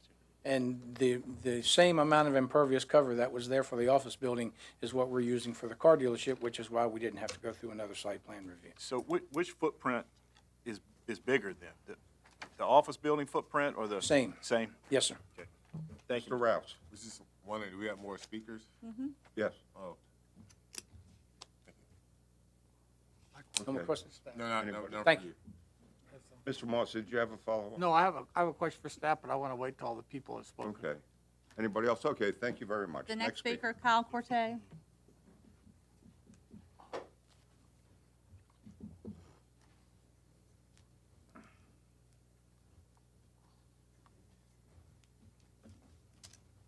Good evening. Mayor and members of council, I'll be respectful of your time. I think Mr. Garrington did a fabulous job explaining the application. I would only add one, I guess, key component that I think needs to be brought to the attention of council, and that is that Checkered Flag has been directed by its manufacturer to expand the premises. And that it's a Hyundai manufacturer. It's going to be another line of Hyundai vehicles located next door. They, of course, would like it for economies of scale and those reasons to have the property directly adjoining one of their other properties. But even if they couldn't do that, the manufacturers mandated certain criteria for where they can locate this dealership. And there's limited space in Virginia Beach where that's a possibility. This is the only spot they've been able to locate that has the size that satisfies their manufacturers, sorry, my voice is cracking, their manufacturers' requirements. So it's not that we have, the Checkered Flag has other opportunities to simply pivot somewhere else in the city and create this dealership. They're really bound if they don't have this location, if it's not approved, it will likely end up being an office building, and Checkered Flag will have to look elsewhere, most likely outside the city too, to have their dealership. And I just would reiterate the facts that Mr. Garrington discussed as far as the steps that have been taken by Checkered Flag. The only other thing I would add is that they've had some lighting professionals come out and do schematics and plans that show where the light pollution goes as far as the adjoining properties. And we met with Mr. Berlucci, I believe yesterday, and indicated that we need to do some more work because our consultants are telling us there's no light pollution going on to adjoining properties. That's not consistent with what the neighbors are saying. The neighbors have identified certain lights that they say are causing light pollution onto their property. So that's one item that we need to address. And then to Mr. Moss's point about the unloading of the vehicles, that is a problem that was not identified by Checkered Flag until this current application for the adjoining property. And the two solutions that we're looking into now is if this adjoining property is developed, it'll have a right-of-way between the two parcels, which will make it easier for these folks to go in there and pull their cars in. The issue isn't with Checkered Flag in that regard. What happens is these folks are independent contractors.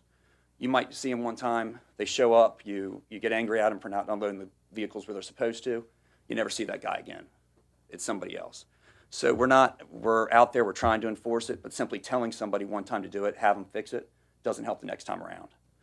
And I see my lights flashing. If anyone has any questions, I'm happy to address or respond to any inquiries. I'd like to come back because it gets to the point I made, because the owner or the applicant is making a non-qualified statement that something won't happen. And I just heard you give a qualified statement that anticipate that something that's not in compliance with this condition could happen because of the independent contractors over which you have no control. So does that mean that you anticipate that you can't comply with something that you're proffering? No, no, it doesn't. I'll give you an unqualified answer that they're taking every effort to solve the problem and make it so it's not a problem. They comply with the proffer. Anytime someone is not complying, it's not going to be necessary to call anyone from City Council, call anyone from planning. The folks from Checkered Flag, their management is going to be out there directing these folks to do the right thing. But what I can't tell you is that we're not going to have anyone show up and initially be parked in the incorrect spot and potentially be doing they're third parties, they're outside of our control, but an unqualified proffer is that Checkered Flag will do everything they can to comply with that proffer and to make sure the unloading happens as it should. Okay. That's not one and the same, but thank you. Thank you. Okay. Anybody else? Okay, thanks a bunch. Thank you. The next speaker, Morris Fine.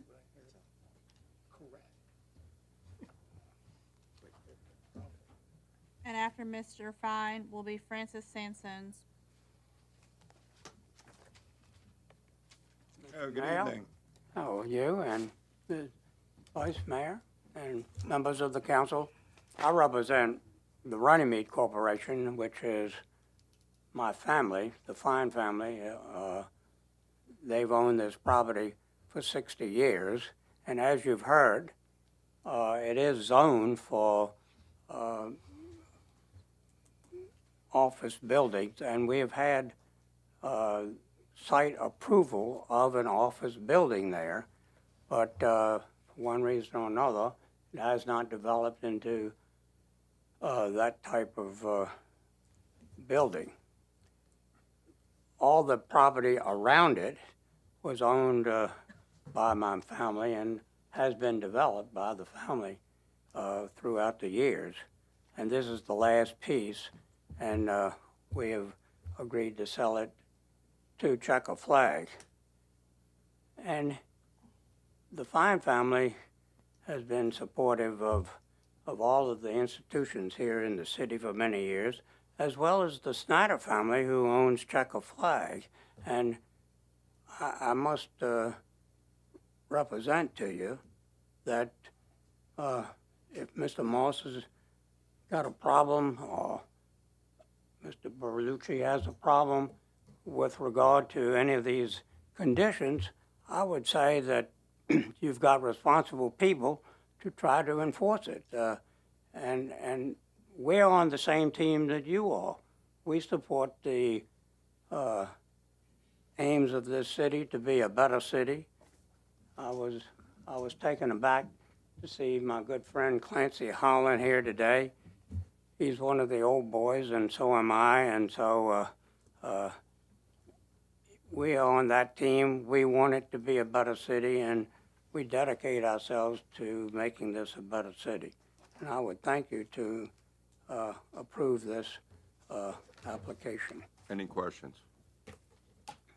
Mr. Fine, how long was, the first dealership? What was it, Car World or something? It was at Drivers World. 1997? I think Billy Arrington said that it was 1997. I was involved in that. 1990. I was involved in that conditional use permit. So cars have been unloaded, at that facility since 1997. What happens is that they have no control over when the drivers will be bringing these cars. Sometimes they have to go through the tunnel, or the trucks break down and they don't have real control over it. They want to be there when the trucks are unloading the cars.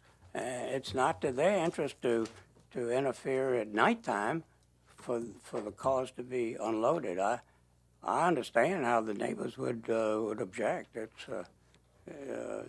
and so does Checkered Flag actually. Okay, thank you. Thank you, Mayor.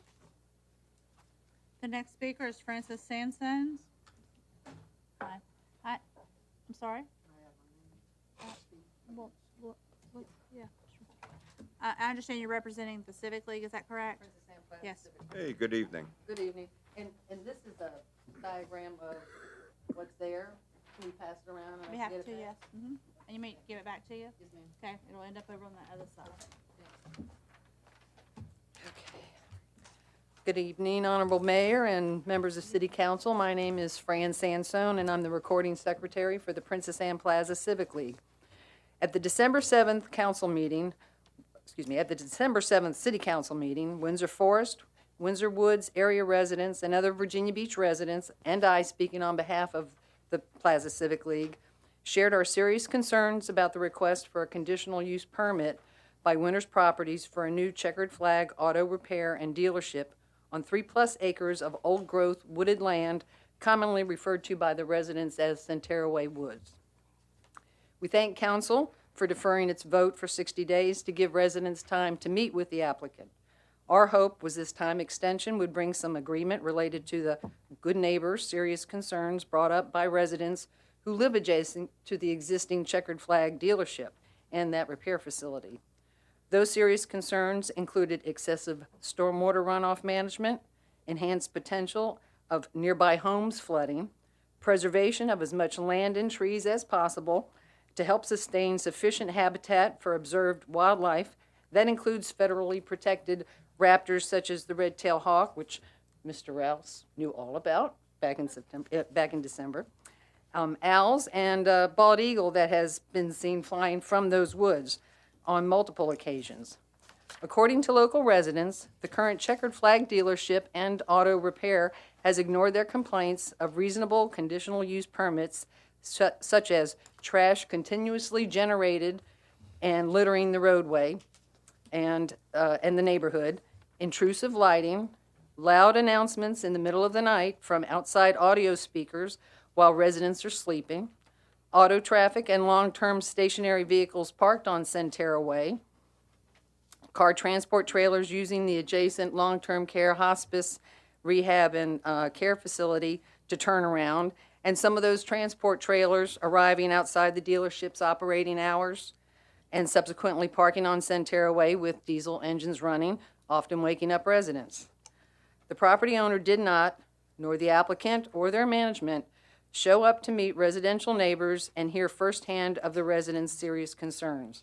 Instead, the applicant sent a lawyer, Mr. Corte, to repeat how the applicant developer was going to clear-cut the woods and build a car dealership and repair facility.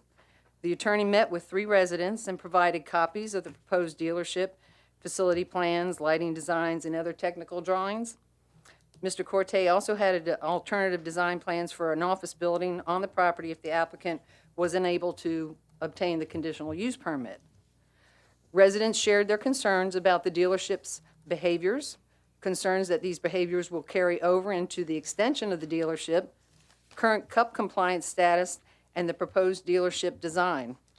Ultimately, while the residents came away feeling that Mr. Corte was gracious in his repeat of communications made before City Council, they were left with the feeling of futility in not seeing any actual progress towards compromising on any of the good neighbor issues raised. Nor is anyone pleased with their presumption that residents would fare better with a car dealership than an office building with even fewer trees on the property, more asphalt, and probably more traffic. There is a preference for the lesser of 2 evils, with an office building in that building would be a better attenuation for vehicle noises coming from I-264 if the trees that currently buffer noise are removed. Excuse me. Car dealerships are brighter, noisier, and have extended business hours and are open all week. An office building, like others further east on Centera Way, are quiet, darker, and tend to operate during normal business hours during the work week, a better fit with the adjacent neighborhood, nursing home, and hospice facility. Regardless of what is built, it is a losing situation in our eyes with the loss of the Centera Way woods, with all the old-growth trees. It will create a free flow of stormwater into the linear canal running parallel to I-264 to Mount Trashmore, and ahead of the stormwater draining from Windsor Woods and surrounding subdivisions. The Civic League, our Civic League, is fortunate to have engineers and project leaders from Public Works provide us with monthly stormwater project updates occurring within our Civic League boundaries, and we're aware of project timelines. Years is an operative term we know comes into play before the projects are completed. And even with the bond referendum approval and subsequent hiring of consultants to help streamline and better mesh current and future projects, it will still take years to complete substantive water control management and flood protection projects. About $70 million is allotted to stormwater projects in this immediate area. It is counterintuitive to have citizens approve over a $560 million bond referendum for a stormwater and flood protection program, and then allow the destruction of 3 acres of trees, old-growth trees, within a project area. Trees and undisturbed land that can absorb millions of gallons of water each year. So how much water can a tree absorb? According to the U.S. Geological Survey and the United States Department of Agriculture Forest Service, a typical tree uptake is 10 gallons per inch of trunk diameter. So a tree with a 12-inch trunk equates to 120 gallons. The USGS calculator shows 1 inch of rain on 3 acres of land equates to 81,462 gallons of rainfall. If this land is clear-cut, this rainfall is actually stormwater runoff because there are no trees to slow and filter that water. And with an average of 47 inches of rain per year in Virginia Beach, that 47 inches of 1 inch on 3 clear-cut or imperviously paved acres is 3,828,714 gallons of stormwater runoff. Runoff that will contain trash, heavy metals generated by industrial applications, and other pollutants, none of which will be naturally filtered by trees before entering the Chesapeake Bay watershed. Think of 3.8 million gallon-sized water jugs full of stormwater, or 15 Olympic-sized swimming pools full of stormwater. If we experience another Hurricane Matthew event with 14 inches of rain, those 3 acres alone would generate over 1.1 million gallons of stormwater runoff. We hesitate to even think what would happen with the neighborhoods that drain behind that stormwater. Preservation of the over 3 acres of woods with old growth trees seems to be a hope against hope, but if there comes a time when the property can be rezoned, the Princess Anne Plaza Civic League is fully committed to working with the city to obtain land trust and conservation grants to help purchase that property as a local residential park and preserve the last surviving woods in Windsor Woods. We ask you for your serious consideration in denying this conditional use permit, and thank you for our opportunity to share our concerns. Thank you. Any questions? Thank you very much. Next speaker is Peter Burning. After Mr. Burning is Sandra Schennebarger. Good evening. Good evening, Mr. Mayor, Vice Mayor, council members. My name is Peter Burning. I live on Presidential Boulevard, just across the street from the Checker Flag Hyundai dealership and the property we're talking about tonight. There are 3 good reasons why you should vote to deny this conditional use permit. The first one is the proposal that has been before you has not gone through any changes from its initial submission. That shows, I think, a lack of flexibility in the applicant's process to address our concerns. The second one is this proposal fails to align with your own comprehensive plan. The comprehensive plan calls for an office complex here, so putting a car dealership here actually is a vote against your own comprehensive plan. And I think most importantly is that Checker Flag is a demonstrated bad neighbor to Windsor Woods. As you've heard, they have a lot of promises. We've heard these promises for months and months. There's been no action to address these concerns. For instance, those newly installed light fixtures are in violation of code. They were installed when Checker Flag took over. They're above height, and the light trespasses directly into the windows of my neighbors. If you drive down Centera Way, every neighbor along there has their shades closed all the time because you just can't sleep with those lights in your bedroom. They still unload and load car carriers on the public street. They say they can't control this. I think they can, and I've seen this happen. They pull up, they unload, representatives from the dealership come out there and they accept the vehicles that are being offloaded. They can simply not accept them and have the driver who is right there just drive onto their property and unload the cars, their merchandise on their property. Their employees park on Centera Way. They litter there. We also find dealership labeled litter on Centera Way consistently as recently as 28 January. We noticed that litter in the snow pile. The last 2 snowstorms, they clear their lot. They plow the snow from their property across Centera Way up onto the public sidewalk, blocking that sidewalk for over a week. In the fall, they blow their leaves from their property across the street and onto the opposite sidewalk and gutters. Their car wash, and they do outdoor cleaning of vehicles, which is in violation of code. And they're also in constant violation of their continual use permit from 1997. Their outdoor speakers are in violation, their landscaping does not meet the CUP requirements, and their lighting doesn't meet the requirements either. So these behaviors, we fully expect them to continue to ignore the conditional use permits placed on them by the council, and that behavior will just continue onto the adjacent property. Okay, thank you. Thank you. Excuse me, Mr. Mayor. Mr. Burning, I do have a question for you. Yes. I think everyone shares a concern about the vehicles loading and principally unloading in the public right-of-way. Yes. Including the applicant. I think that's a recognized, shared concern. I'm wondering if you can share, because I know you live very near there and spend a lot of time observing Centerra Way. I wonder if you would mind sharing the last time you personally witnessed a verifiable unloading and accepting of vehicles in the public right-of-way. This was probably a month and a half ago. It's the last time I personally witnessed it. During that time, they've also, and this was mentioned at a previous meeting, there's a no parking sign installed by somebody that created a de facto loading zone. Somebody has removed that, one of the city's parking signs, to where it originally was and took away that parking zone. So they're loading a slightly different, but still on Centerra Way.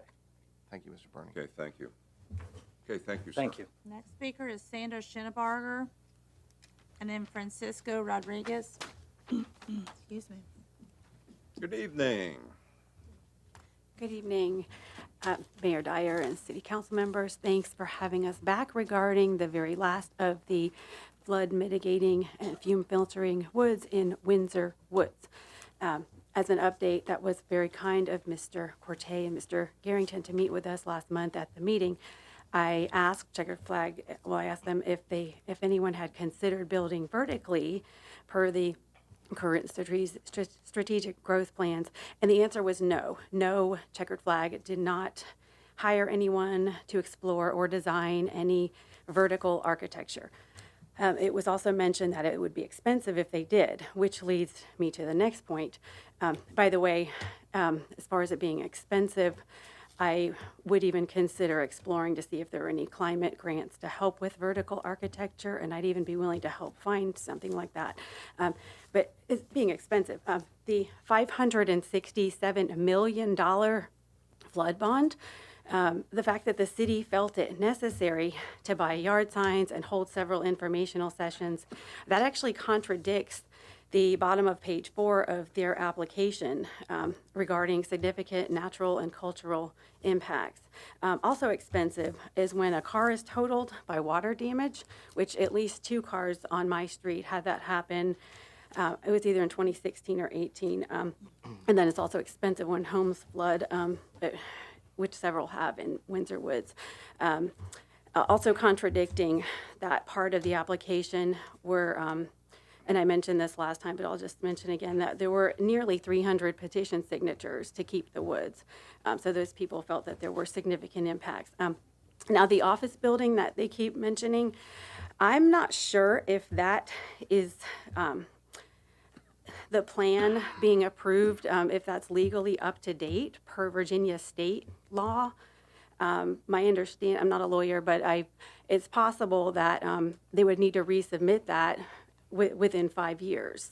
So I looked it up, and they're mentioning 1997, so that's definitely not within 5 years. And the most recent thing about it I could find was 2013, as far as that office building being approved. So also, where was I? The Federal Migratory Bird Treaty Act of 1918 states that it's illegal and may involve 6 months jail time and a $15,000 fine to move or remove a nest of a red-tailed hawk. At least one red-tailed hawk was photographed recently flying into the woods on Centerra Way. We hope that you'll agree that denying this application is also a great opportunity to send a message to voters that City Council cares about the community more so than a few campaign donations. Thank you. Thank you. The next speaker is Francisco Rodriguez. After Mr. Rodriguez is Barbara Messner.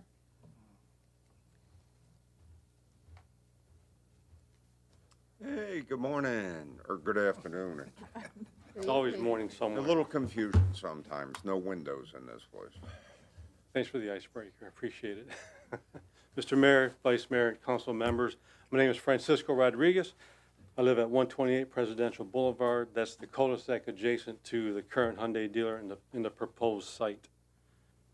I agree with what was already said, presented by Fran, Sandra, and Peter. I ask you to vote no for this conditional use permit for a few reasons I will restate, which I did back on the December meeting.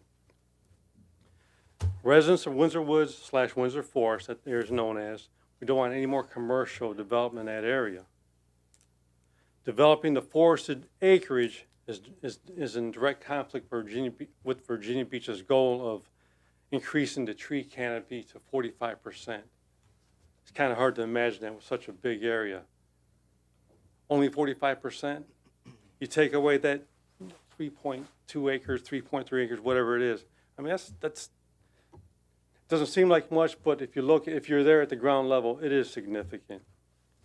Now, ripping down this woods will add to the flooding concerns Virginia Beach is already currently working to mitigate. You take away the vegetation, the rain just dumps into the drainage ditches, adding to the already strained drainage, the existing drainage system. Also, ripping down this woods would take away the current bird and animal sanctuary. The animals live there. You know, I was washing my car last Sunday after the rain. Was it Sunday or Monday? Anyway, just sitting there watching. You know, the sun was going down, and suddenly I see this a juvenile bald eagle. He just flew around watching, just dove right straight into the woods. He's looking for his last meal for the day. Raptors feed there daily. It's kind of hard to take a picture because they're fast movers. They don't stick around long. But anyway, moving on. You know, checkered flag. Mr. Snyder, the owner, I guess he was surprised at some of the pushback he's getting from the neighbors. That's stated by the lawyers. But has he taken the time to talk to us? We haven't seen him. I don't know. Has the owner or the proposed developer of the land done any bird or animal impact studies? I haven't heard of any. Okay, if you allow another car dealer to go up there, we're going to get more of the same. The clanging, the banging, the blaring alarm at night, whatever's triggering it, sometimes 3 times within a 20-minute span, all night long. During the December meeting, a couple of the council members said they would vote no. I really appreciate your Okay. comments. Just to close this out. Very quickly. Okay, very quickly. I appreciate the time, and I ask you to vote no on this. Thank you very much. Thank you. The next speaker is Barbara Messner. After Ms. Messner is Arthur Terlecki.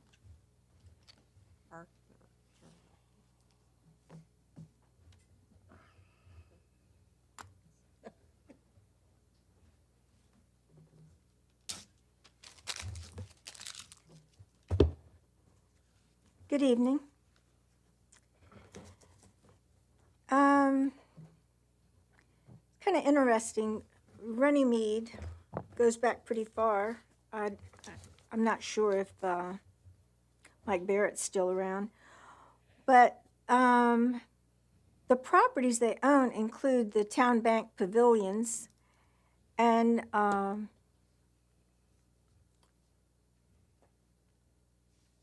trying to think of the name of it. There's so many things going on with this poor city. Sea Pines post office, and then the annex, which we desperately need since they took away the 24th Street P.O. box. I don't know if they own that property too. You know, it is so blighted. That building is so blighted. Elaine Lauria's office, you know, help with some of the things, but they're not helping anymore. So how they take care of post office is an indication of, you know, how they might take care of this property. And y'all have been talking about the lighting problems. You know, the first and last planning meeting that I went to was like 4 hours because of the problems with the LED lights shining on property from a church. And Mr. Tower's been kicking the can down the road, and there's a national ordinance, lighting ordinance, that the city should be in compliance with. And I think since there's so much opposition that maybe y'all could work on that before anything else is approved, because it's an issue for a lot of neighbors. And even for people in the neighborhoods, they go straight out and they go off at every single car. So it's a major problem that needs to be addressed for the quality of life for the citizens. And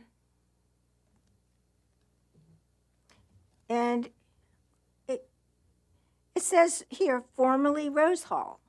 So is it or isn't it? I mean, this whole thing is a mess, but Fran Sansone is excellent. I hope she'll consider running for office. We need some people with a lot of knowledge and doing their homework on council, looking out for everybody. The next speaker is Arthur Terlecki, and then Eve Terlecki. Good evening. Good evening, Mr. Mayor. How are you doing today? Hey, doing good, thank you. Good evening, Council. My name is Arthur Terlecki. I live on Presidential Boulevard. Do not be fooled. I used to work for a dealership. When one dealership is adjacent to another dealership, it's usually the same general manager. For example, I used to work for Hall Chrysler Jeep Dodge. The same general manager for Chrysler Jeep Dodge was also Hall Acura. So they were literally right across the street from one another. So just because Runnymede is saying, or whoever is saying, Winter's Property is saying that Genesis isn't going to create those issues, it's a lie. You know, I can tell you blatantly out like that. So anyways, all of our demands still have not been met. So they continue to be a bad neighbor, and they're a nuisance to the neighborhood. So employees park on the public roadway instead of parking on the actual dealership lot, taking up space from the road, creating, you know, congestion. Frequently, emergency vehicles go to the property behind Runnymede Checkered Flag area where the nursing home is currently at. So if that road is congested, emergency vehicles cannot get to those residents that potentially need emergent care right there. Littering is common, usually coming from the vehicles. You know, somebody gets out of their car, throws out a pack of cigarettes, or maybe their snacks or whatever it is all on their lunch break. During lunch break, they're blasting their subwoofers. You know, at night they have their announcements going off each night. Like Frank was saying, you know, sometimes 3 announcements within 20 minutes disobeying the noise ordinance from 11 to 6 a.m. I only expect the flooding to get worse once they get rid of the tree canopy, which ironically is against Virginia Beach's motion to move towards, you know, expanding that tree canopy to 45%, like was previously said, which could also lead to long-term health problems. There's no longer any of this tree to, you know, absorb the carbon dioxide, monoxide, pollutants, whatever you want to call it, and thus creating dust from the parking lot, metal debris, whatever you want to call it. So, relocation of endangered animals, if there is a bald eagle there, any harm or anything like that is a felony in accordance with the Golden and Bald Eagle Act of 1940. And then also if there are any migratory birds back there, like the red-tailed hawk, I think it is. It seems Mr. Yeah. Rouse is kind of the Mr. expert. Rousey knows, he's the expert. So, but anyways, that's against the Migratory Bird Act of 1941. So, I mean, there's 2 felonies right there. And most of the time, people that are trying to relocate these birds or animals, they don't have the training. They're hired contractors. So, I want you guys to know that I'm against Runnymede selling this property and creating a dealership out of it. Thank you very much. Appreciate it. Thank you. Have a good evening. The next speaker is Eve Terlecki. And after Ms. Terlecki is Bogdan Terlecki. Good evening. Good evening, Mr. Mayor. Good evening, councilors.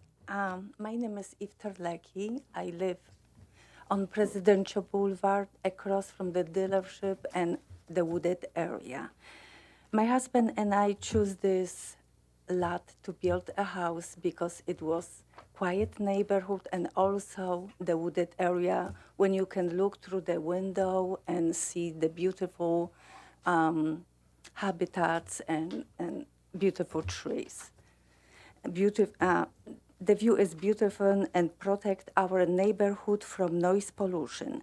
Noise pollution is an invisible danger and cannot be seen, but it is present nonetheless. Noise pollution is considered to be any unwanted or disturbing sound that affects the health and well-being of humans and other species and organisms. Humans impact the physical environment in many ways: pollution, burning, fossil fuels, and deforestation. Deforestation, the permanent removal of trees to make room for something else like construction or manufacturing. This forest area produces oxygen and absorb carbon dioxide and are home to many species. Forest also is a source for food or medicine. In 2020, more than 100 countries pledged to end of reverse deforestation. Virginia Beach City also wants to retain its tree canopies. For this reason, I'm against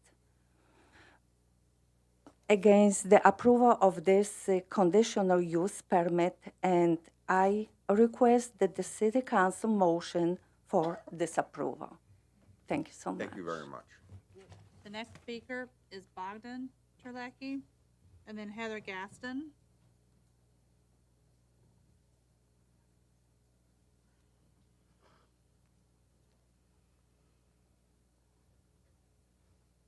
Good evening. My name is Bogdan Terlecki. I live right across a space where they're planning to build the dealership.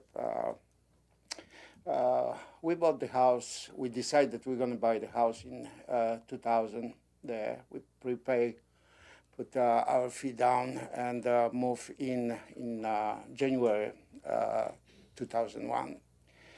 There was a dealership already, and when we were buying, we did a little bit research. Is there going to be anything else built beside existing offices far away or dealership? The dealership was small, so the answer was no. There's going to be no flying zone for jets also. But anyway, I'm not going to repeat myself and say something which previous people said, but there is a landscaping people. Numbers of times they are cleaning, coming into the dealer's property, blowing the leaf blowers at 9 o'clock at night or 7 o'clock in the morning. Most of the time, all the holidays, when nobody's there, they can clean up the property of the dealer. Unloading trucks, yes, they have a pull-up area. Normally they back up, and the engine of the big semi-trucks are still making a noise, and you can hear it right there.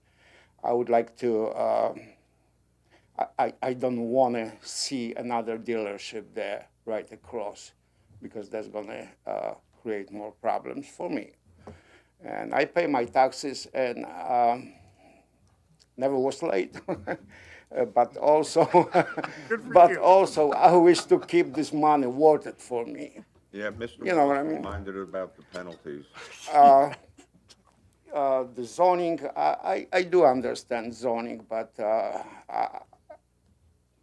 another thing, the mechanics from the dealership also testing the vehicles. And I wish sometimes to put a cop over there with the radar gun and check their speed. And when they turning the donuts and leaving the skid marks on the street.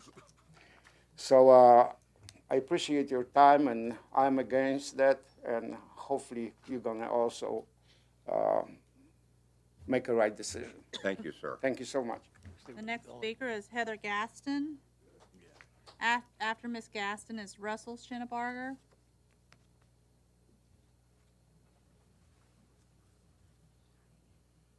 Thank you for giving me the opportunity to speak.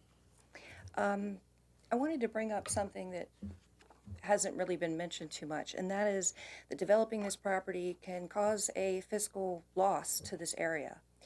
And the reason that is because of lowering property values for a number of factors. One of them is flooding, and I'll circle back around to that. The other one is the fact that the deforestation on its own can have a fiscal value. In areas that have trees, neighborhoods that have larger, older trees, there is a 3% to 15% increase in the value of the property because of those trees. So they actually do have a measurable value, aside from we love animals and we think trees are a good idea. So these do add to property values. In areas that are closer to more natural parks, the property values are 3 to 20% higher than similar areas that don't have that environmental beauty, and areas that are open to people being in nature and being around the wild animals. So cutting down those trees would actually have a fiscal impact aside from the actual flooding issue. Now, the flooding issue is pretty bad. If the areas around there are flooded and the zoning changes, if the flood zoning changes for those neighborhoods, when this happened with Sandy in New York, and the reason that's important is because both our city and the Newark area have made the top 20 global countries or global cities in the world that are facing issues on a large scale. Newark and New York, they have a higher percentage of people that will be exposed to flooding issues in the coming years. We have more property assets that will be exposed to losses in the coming years from flooding. But if just the change in the zoning of flooding alone, without the actual flooding and property damage from flooding,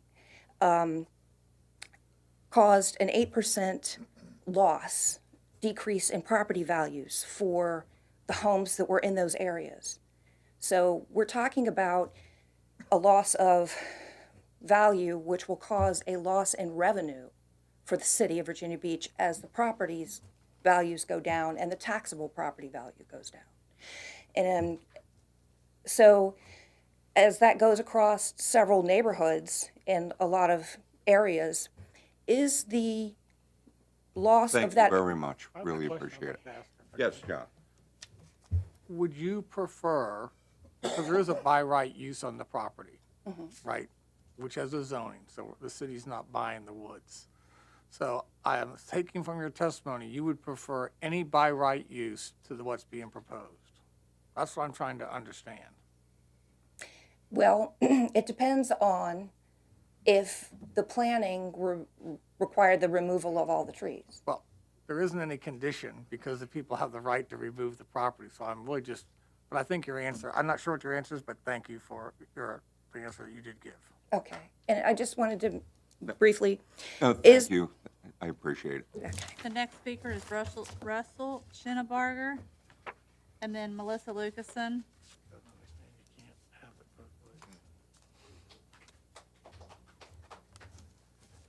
Good evening. Good evening, Mayor, Council. How y'all doing tonight? Just going back here, just touching on the flooding. Flooding definitely impacts our property values. You can kind of see that in Norfolk as well. Our property values are much higher than they are in Norfolk. flooding is as much of an issue. But going to the dealership itself, they are not a good neighbor. They're not a good fit for the neighborhood. In the last 60 days, what has been fixed, the alarm systems, trucks still offloading in the street. It is something that's done several times a week. Had 60 days to kind of get things in gear. A lot of lip services come through as far as we're working of it. We're aware of these problems, but where's the action? If they're going to do this with this particular property, what's to stop them from operating the property next door the exact same way? Also, too, just saying that they have to have this property because it's next to the dealership. Again, if you're not a good neighbor, why should you be rewarded for putting a dealership next to it? It is something that the guarantees are saying that they can't guarantee the trucks are going to unload there on the property. If you can't guarantee that as well, I guess that's condition number 12 that you were speaking of, then why should this be passed? If you can't absolutely ensure that this is not going to stop the road, it's not going to block the traffic going to Centera, that it's not going to have trucks idling in the street all hours of the night and showing up early. And also too, there are people in the chamber that are here to support us tonight to not get this special use permit passed. Definitely want to acknowledge them as well. And generally, we live here, we live in the neighborhood, and we do not want this dealership in the neighborhood. There are other opportunities we could have for this property, but this dealership is not a good fit for this neighborhood at this time. Thank you very much. The next speaker is Melissa Lucason, and then Teresa Langwell. Welcome back. I'm opposed to the conditional use permit for a car dealership. Understanding that there was a previously approved plan to clear this lot and build an office building, but the fact that there wasn't opposition at that time, it doesn't mean anything, or that it was, at that time, it was approved. Time brings change, and an office building is not a car dealership, and people's wants and needs change. Tree removal and vegetation are valid concerns of the neighborhood. A clear environmental concern, but also an aesthetic one as well. I absolutely love the Newtown overpass adornments that we did, like Virginia Beach. I think it's absolutely gorgeous. But it doesn't make up for the lushness of the old stands that were taken down. When these huge tree complexes are taken down, it changes the landscape of our city as well. And certainly the beauty and character of our city is enhanced by trees and vegetation, not parking lots, office buildings, and car dealerships. While I am a tree-hugging, animal-loving hippie, I am still capable of looking at the logical reasons for denying this conditional use permit. The obvious reason is the expressed concern from the homeowners of the affected neighborhood. I reached out to Virginia Wasserberg for some perspective from a citizen activist who is more informed on this than I will ever be. In talking with her about the effects on this project in her neighborhood, it appears the stormwater pond on the plans will help with drainage. The pipes from that pond will run off into the ditch along South Boulevard, taking that runoff into the culverts by I-264, where we already have a drainage backup problem due to sea level rise. Until the tide gate and pump station is built and fully functional, every new drop of runoff is going in that direction is going to be a problem.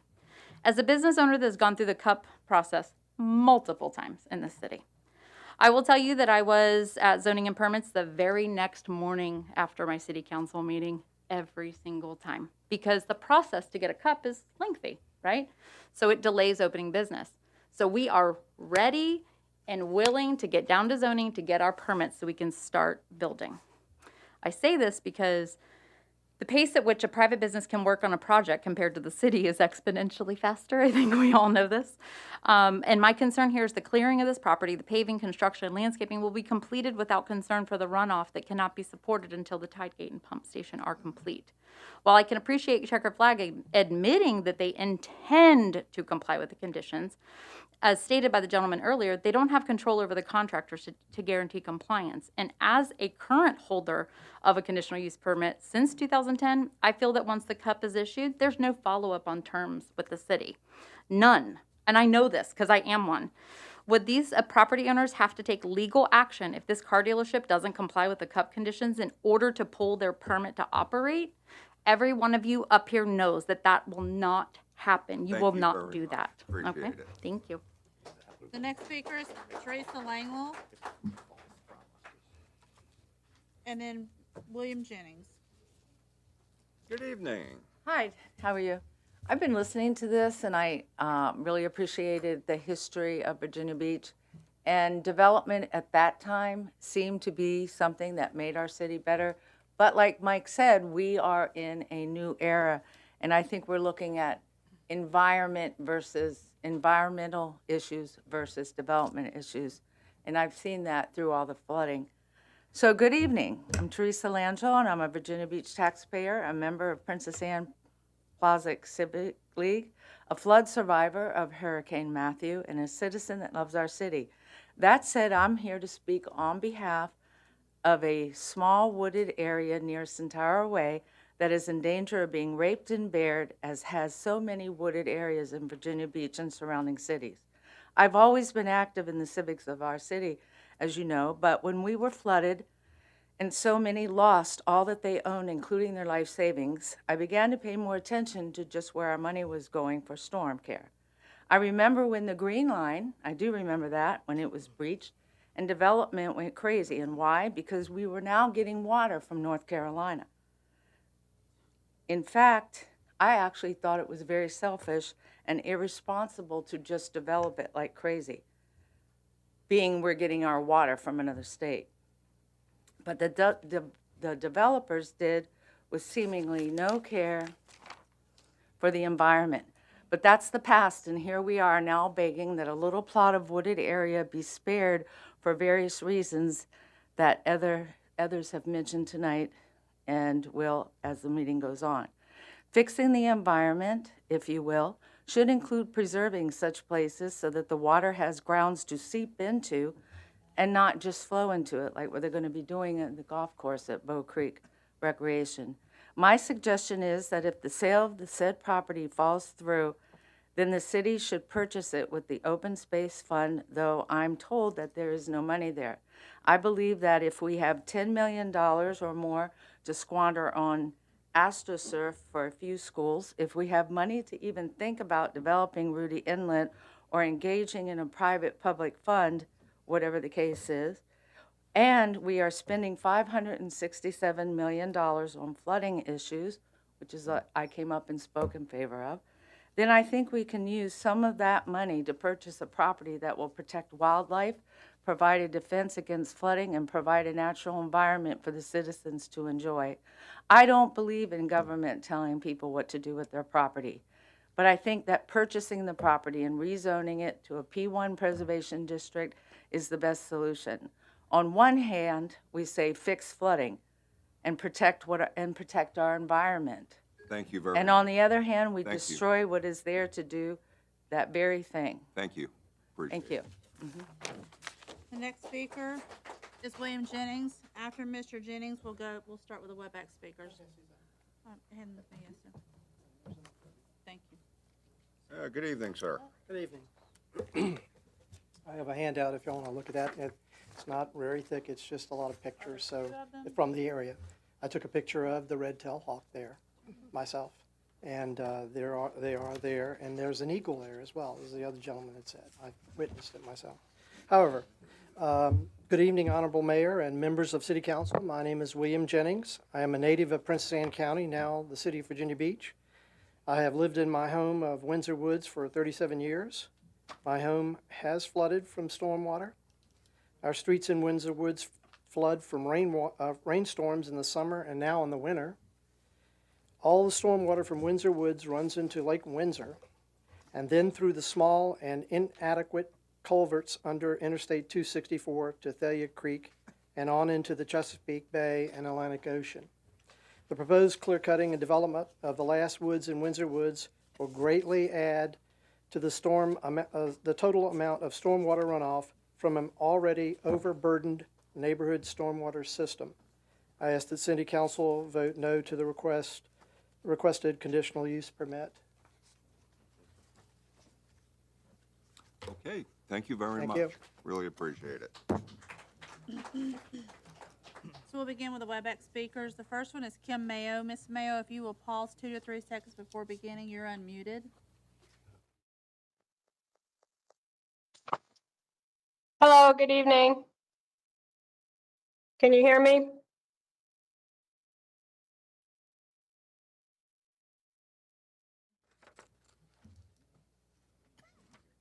hear me?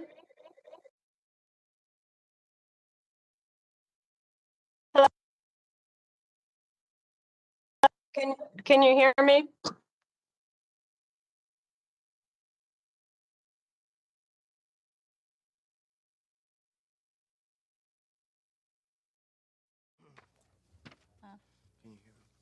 She didn't hear me. Miss Mayo, if you could begin your comments, we can hear you. This is technical difficulties. It's getting late at night. Hi, this is Kim Mayo. Good evening. I oppose this proposal. This land was made for you and me. Because it was made for us, it's up to us to preserve it. I can't think of anything more unpatriotic than tearing down 3 acres that provide a home to birds and other creatures and recreation for residents for yet another car dealership that people don't need or want. Trees play an important role in flood mitigation we're all paying for with increased taxes. This land cannot be preserved and all efforts should be exhausted. Current by right zoning should be upheld. Undeveloped land is best for the community and an office building is better than a car dealership. And I'm not buying that a wooded forest is the only place for this car dealership expansion. That's illogical. This is callous overdevelopment at its worst. Car dealerships are notorious as terrible neighbors, and this is no different. Noise pollution, air pollution, exhaust, pavement, light pollution, all bad. Areas with more light pollution are linked to bad health impacts, including higher rates of obesity, diabetes, and even cancers, which are now just being studied. The car dealership's chipper attorney neglected to mention any of this. Regardless of any of the above, or my opinion, people have spoken and they do not want the change in zoning. This is clear. City Council's job is to represent the people, not their own interests, those of their friends or developers. Mr. John Moss seems to understand this better than many, and I appreciate Mr. Moss and Mrs. Hensley guiding Michael Berlucci at the last hearing. This is not about what he thinks is best, what he thinks, but what we want, most notably the neighborhood residents. As someone who is largely ignored on Windsong directly across the street from my property, I can understand how they feel, and I stand behind the people of Windsor Woods and stand with them. Who is protecting our property rights? Let's send the right message. People are watching this vote, and we will be discussing it widely amongst the citizens. The only vote is no. No way. Thank you. Thank you. The next speaker is Dana Cullen. Ms. Cullen, if you will pause 2 to 3 seconds before beginning, we will be able to hear you. Good evening. Good evening, Mayor Dyer, City Council. Thanks for allowing remote speakers tonight. Quick moment of respect for the over 80 lives we've lost in the last 2 weeks here in Virginia Beach due to the virus. My name is Dana Cullen, author, administrator of the North End Virginia Beach History Archive. We are collectively a very active online discussion group counting over 6,500 Virginia Beach voters among our membership, with an average of over 85,000 interactions every month with our members and our guests. I'm here to oppose the approval of the development on Centera Way. We've taken many political polls in our group over the years, and asking what issues voters are most concerned with. Flooding has remained at the very top of the list year after year. Some of you on council are running for office this year, and in your last cycle made some pledges to do what you could to mitigate flooding and protect the environment, which has helped you gain the seats you occupy today. But sadly, despite these promises, new flooding continues to be created by overdevelopment approved by this body, which results in brand new flooding issues for voters, some of which I've witnessed myself on a family property here in the North End. Flooding that appears to be on the brink of destroying a gorgeous vintage cottage we have spent the last couple of years taking a lot of time and expense to restore. Taxpayers paid for the expensive Dewberry report, which recommends our city protect old growth trees. Those old roots soak up acres of floodwaters, and the expensive pump stations envy. Planting new trees is a great idea, but in reality, it takes 50 to 150 years to get a decent sized trees that can develop thick roots that can make a real impact on absorbing flood waters. Has anyone done a study to see what the value of each one of these old growth trees is in the environment on Centera Way, and how much flood water it could potentially soak up in these densely packed suburban area like Windsor Woods neighborhood next to the expressway where the old woods are located? Other cities have calculated the values of their trees and taken those numbers into account before they move forward with development. We've seen the example of the Mount Olive Baptist Church, where the city allowed the stripping of most of the old growth forest surrounding one of the oldest African American churches in America, ruining the lush green space surrounding the historic building to build the Virginia Beach Sports Complex. And it wasn't too long before shocking new flooding sprang up just blocks away. Many of you remember the iconic photo of some poor lady pushing her stalled car through waist high water from the intersection near the expressway at the entrance of the commercial district. Cutting Windsor Woods may result in iconic new flooding, popping up somewhere blocks away, impacting a poor homeowner who may be sitting on their couch right now, oblivious to what this body is deciding tonight. But on voting day, they may know, because we will take a screenshot of the vote tonight and we will pin it to the top of our page and we will study it from now until Election Day. Take that into consideration when you vote, and please support me tonight in not allowing development on Centera Way. Thank you. Have a great night. Same thing. That's it? No, sir, I have, no, Cat Porterfield, you are, unmuted and maybe again, sorry. All right, well, good evening, council members, Mayor Dyer and Vice Mayor Wilson. Thank you for the opportunity and the privilege to speak prior to your vote on whether to allow the applicant to turn this historic wooded plot into an unneeded car lot. One of two things will happen tonight. You'll either vote based on community interest and save this little forest, or you'll vote based on property owners' rights and say there was nothing you could do. And if the decision is the latter, then who are you? Who do you represent? And what are you doing here? If you don't have the power to save Windsor Woods, do you have the power to protect residents? Do you have the power to do anything? Do you have the power to tell us who does? Or do you even know who does? Study after study has found that if we continue to fill in these little forested lands, we are going to flood fast and from the inside out. If the city council doesn't set the policy to not recklessly build on every piece of vacant land, then who does? Because we need to call them. They are not doing their job. This is not an emotional plea because the trees are pretty. This is necessary. These pretty trees accomplish hundreds of thousands of gallons of water absorption and filtration and erosion control at root depths up to 100 feet. Man-made stormwater engineers can't ever recreate what is already there now. If the city code doesn't allow you to ensure residents don't flood, change it. If you think you can't do anything today, you can. Vote no. Thank you.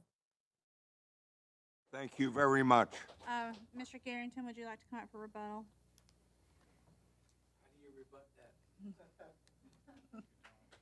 Thank you, Mr. Mayor and members of council. First off, I apologize. We apologize for putting you in the position that you have to play referee in this argument that's going on here. But you know, time and time again, we've heard the people say they don't want any more commercial development on this property. It's too late. This property is already zoned B2 and has been for many years.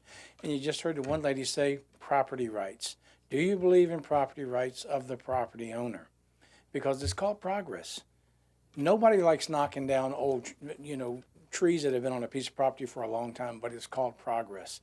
Probably where most of our houses are built right now that we're living in was a forest at one time. You can't stop progress. You could rezone the area. There is a property right here, there is progress here, but there's also economic development. You got to look at this project that's in front of you today. How many jobs is it going to create building that dealership? How many jobs is it going to create to man that dealership? And how about the tax revenue and the resale and the sales tax that's going to be generated as a result of that project? But again, what about the environmental apologize for impact? putting you I mean, that's in going to the position outweigh of any playing taxes that come referee. in. And we're here today, but this is the only place we can come for relief, so that's why we're here tonight. Ms. Wilson. So, Billy, looking at this, it looks like there's a lot of buffer and trees that are being saved. That's going to be left. I mean, And you've got a lot do you of... have any ideas how many trees are going to be? I don't know exactly how many square footage wise, but all of those, especially everything behind that BMP, that's all going to be left untouched. And that BMP has already been sized and has been approved by your city staff. So there is a site plan that's already approved on this piece of property. So, Runnymede what they, I mean, their expertise is office buildings. Yes, ma'am. That's what they build. So I believe if this isn't approved, that the office building will be built because that's their line of business and they own the property. So what happens with the trees if an, do you know the plan for the office building? You basically would have the same green space that you have for the office building that you have for this car dealership. Only thing is the car dealership building has been moved closer to the street as opposed to where the office building was. The office building was 2-story, this is 1-story, so. But it's basically the same development for the office building that was previously approved that you have for this car dealership tonight. And so the impervious surface will be about the same? That's saving exactly of the same. trees That's will why be we about didn't, this. that's why we didn't have to go through resubmit and go through another site plan review because we kept the same amount of impervious cover. And so they'll keep the same amount of trees? Yes, ma'am. Okay, Mr. Moss. Are you asserting tonight that you have an entitlement property right to this conditional use permit? 'Cause No, you sir. said a property right. No, I'm just saying, but everybody's talking about, Oh, I know. don't let them knock down the Got it, trees, got it. don't let them do this, don't let them do that. I'm just saying, there is a property rights issue here. True, but it's a property right to the B2 zoning, Correct. not the property right to No. the conditional use permit. Without it, All right, just make if sure the I, audience knows it. if I made that assertion, I apologize. Okay. Anybody else at this point? Thank you very much, and sorry for for how long it's taken. No problem. Mr. Bellucci. Thank you, Mr. Mayor. I, at this time, move for denial of this application, and if I receive a second, I'd like to explain my position. I'll second that motion. Thank you. Well, I wish we weren't in this position too, Mr. Garrington. But this is where we find ourselves. I want to begin by thanking my neighbors and the members of the Princess Anne Plaza Civic League who are here this evening. And I want to thank the representatives for the applicant, Mr. Garrington and Mr. Corte. I've spent a lot of time with all the parties involved, and I can honestly sit here and tell you that we're all here today in this room because we love our city and we love our community, and we all want what's best. And we may have different opinions about what that is, but I think we all have the best interests of the city at heart, and I do appreciate that. I also want to take a moment to recognize Checkered Flag and the Runnymede Corporation for their outstanding corporate citizenship and for being valuable, respected members of our business and community at large. I think that I don't want any of my comments here to be perceived as being critical of these firms or their operations, but I just think we have to have an honest examination of the facts that are before us, and that's what I hope we'll do here today. I first learned about this application when news broke of it at the Planning Commission. I was on vacation, a family vacation at the time, and I was really kind of taken back when I learned about the complicated and the discord, really, that I think would safely describe what occurred at planning. And so, I think Mr. Corte and I connected very quickly after that and took an opportunity to learn a lot about the application. And I can share with you that I think most people here know that on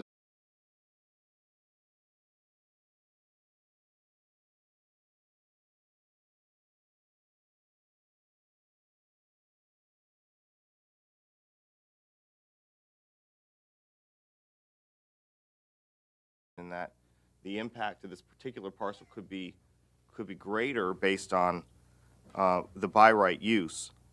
But I also think that it's critical for representatives on the city council and for people who have the privilege to serve in the position that I have the privilege to serve in to make adjustments and to be responsive to the feedback that we receive from our community and from my neighbors and from people who live near where an application like this occurs. A good friend of mine and someone who's very wise once told me when I was debating a topic with them, they said, I reserve the right to be a better person today than I was yesterday. And so that's what I'm trying to do here today.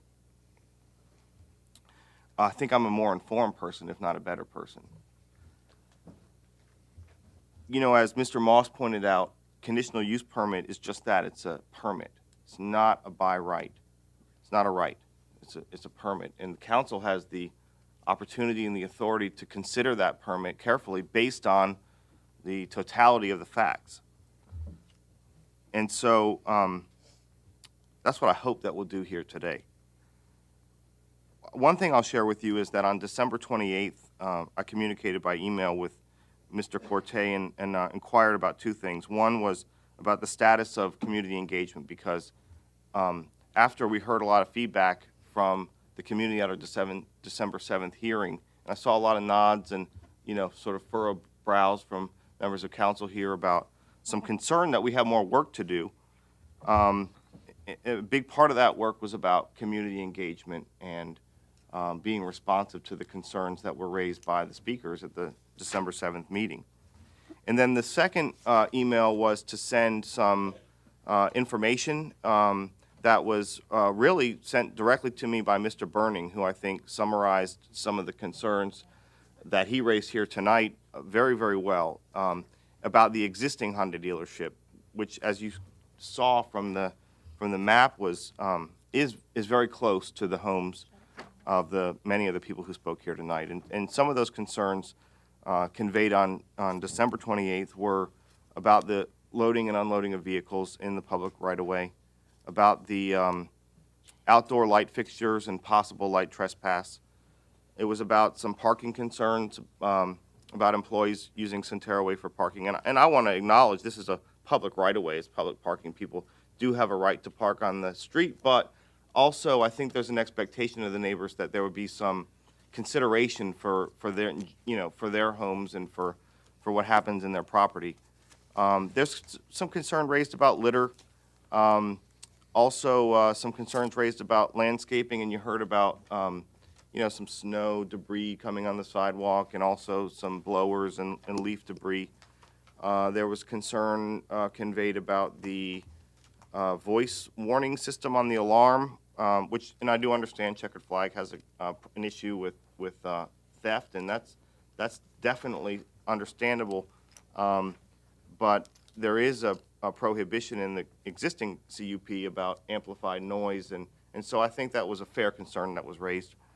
Also about a car wash, and a number of other concerns related to whether or not the existing dealership was in compliance with the CUP from 1997. And, Mr. Corte and Mr. Garrington were very responsive, and we did have a meeting, and they were very, I think, compassionate about the concerns that were raised here by the neighbors, and because I think we all agree they were fair. But yet we find ourselves in a position today with still not resolution on those things. And I think that the neighbors had an expectation that there would at least be an effort toward finding some resolution. And I also think that we have to acknowledge, as many others have before, that this is it is an environmentally sensitive area. It has been impacted by flooding.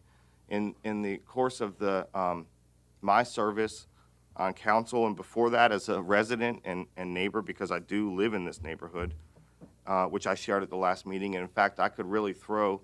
I'm not the best thrower, but if I were a better thrower, I could probably throw a stone and hit the property. Probably Mr. Rouse could throw that far, but I doubt I could. But it's close, but not as close as many of the people who spoke today. So it does affect me. I am aware of the impact of flooding on this neighborhood. It's devastating.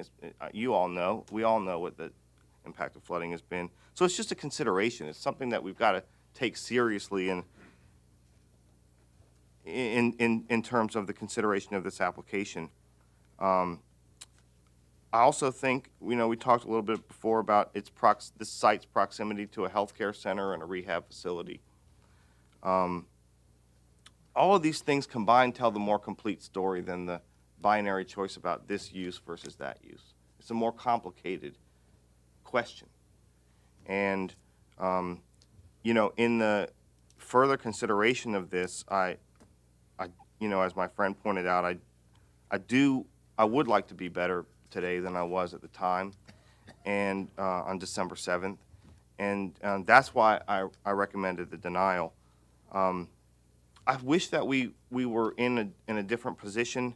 I think that the concerns that were raised are valid, and that's why we deferred the application on December 7th to give us a little more time to work this out. But I'm afraid we haven't found ourselves in a position where we see any resolution of those concerns. And I do believe the applicant's representatives that in good faith they will take care of those things, but it just hasn't occurred. And that's why we have this, I think, equal amount of people here speaking in opposition, and also, I think worth noting, no one speaking in support. And yes, it's true that it's easier to get more people here maybe to speak in opposition, but normally you'd have at least a few speak in support. So this isn't a question about a dealership conditional use permit on Virginia Beach Boulevard or some other place where there's heavy business commercial area and lots of use.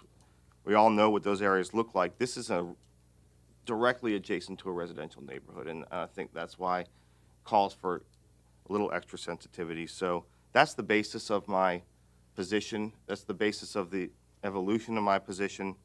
I have a lot of respect for the applicant. I have a lot of respect for the applicant's representatives.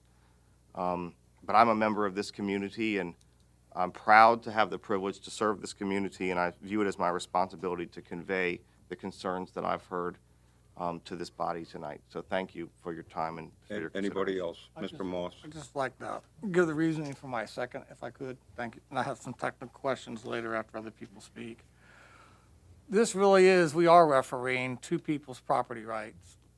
The property rights of the residents and the property right, entitled rights, and whether or not the conditional use permit being requested outweighs the property rights of the people there who relied upon the existing comp plan and relied upon some other things. So I'd like to revisit what their expectations were that this body set for the community.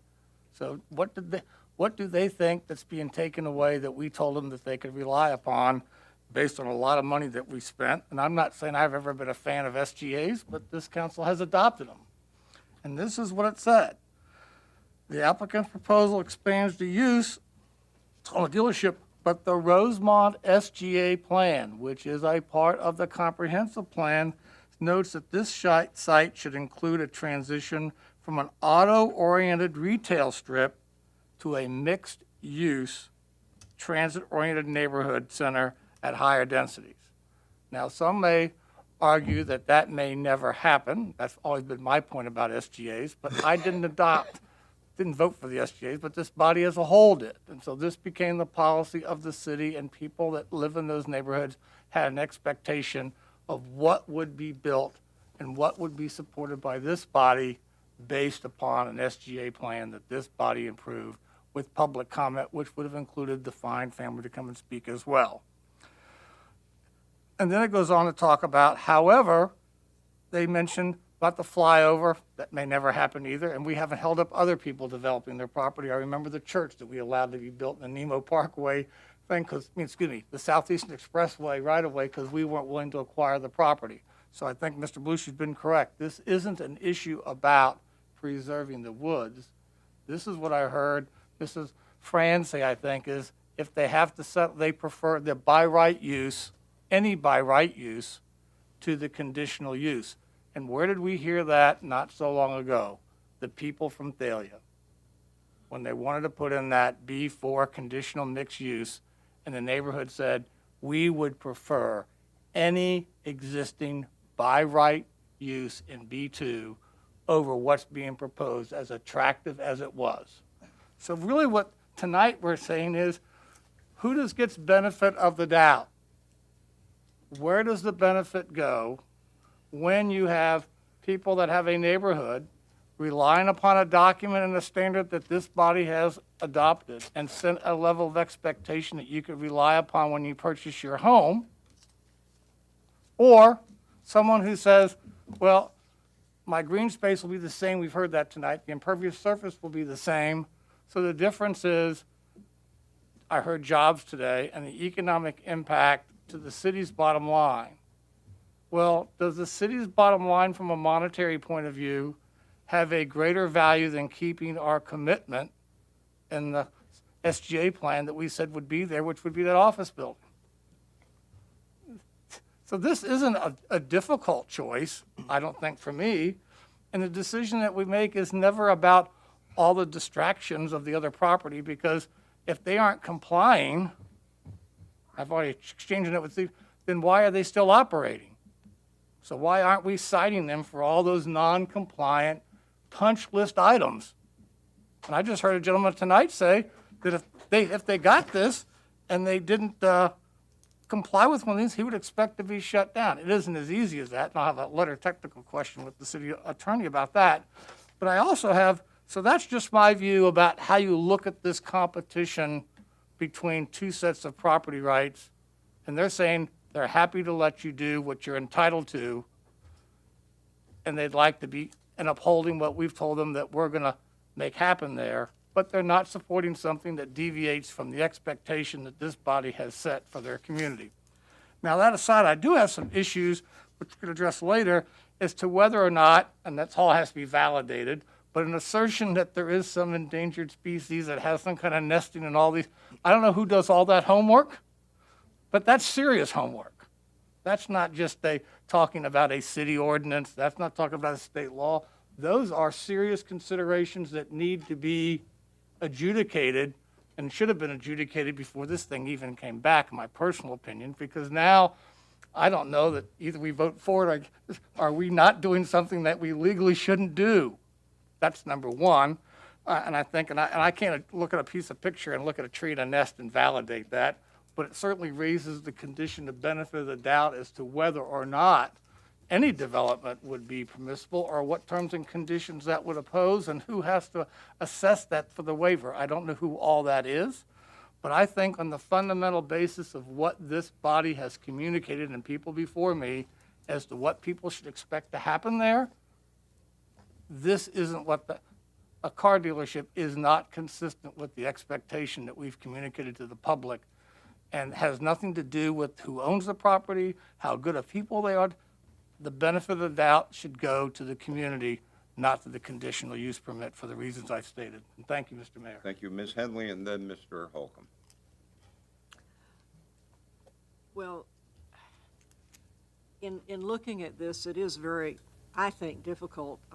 John says it wasn't, but I think it is mainly because this property, I would love for it to be a property that had no previous approved development plan or did not have a plan before us, so that possibly we could consider whether or not it should be purchased to remain as open space. But given those situations, I don't think that's an option for us. And so we have to look at what we do have before us. We have this by right plan for an office park that's already approved, and we have this conditional use permit that's before us.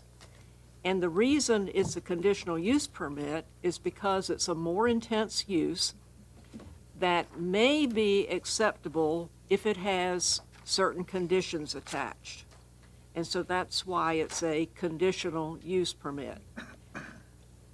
When we deferred this 60 days ago, I guess it was, I expected that there would be a different plan that we would be looking at. That if we were going to allow this more intense use, it needed to have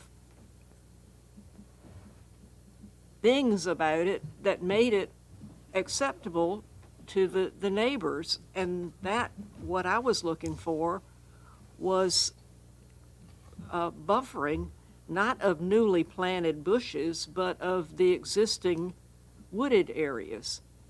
And I know that we have seen it in prior applications that considerable amounts of existing woods were left in order to provide a buffer. But that didn't happen here. We've got the same footprint. So the footprint is the same, whether it's an office park or whether it's the more intense use, which is a car dealership. And we don't have that offering which will ameliorate the more intense use. And so that disappointment, I certainly feel, because I know that the property, we don't have the option of having it stay in the wooded state unless that's the option chosen by the owner. And it's either the by right or this one. And I don't see that this plan gives us anything to ameliorate or to justify a more intense use. And that's the dilemma we're in. And since I don't see anything that ameliorates the more intense use, I can't support it. Mr. Holcomb. My question is for the applicant. Where it says checkered flag Genesis, and I'm here on the website. That's a model of vehicle they sell, Genesis. So the other Hyundai place is just down the street. So does that mean that they're only going to sell the Genesis vehicle there? That's correct. Thank you. Thank you, Mr. Mayor. Okay.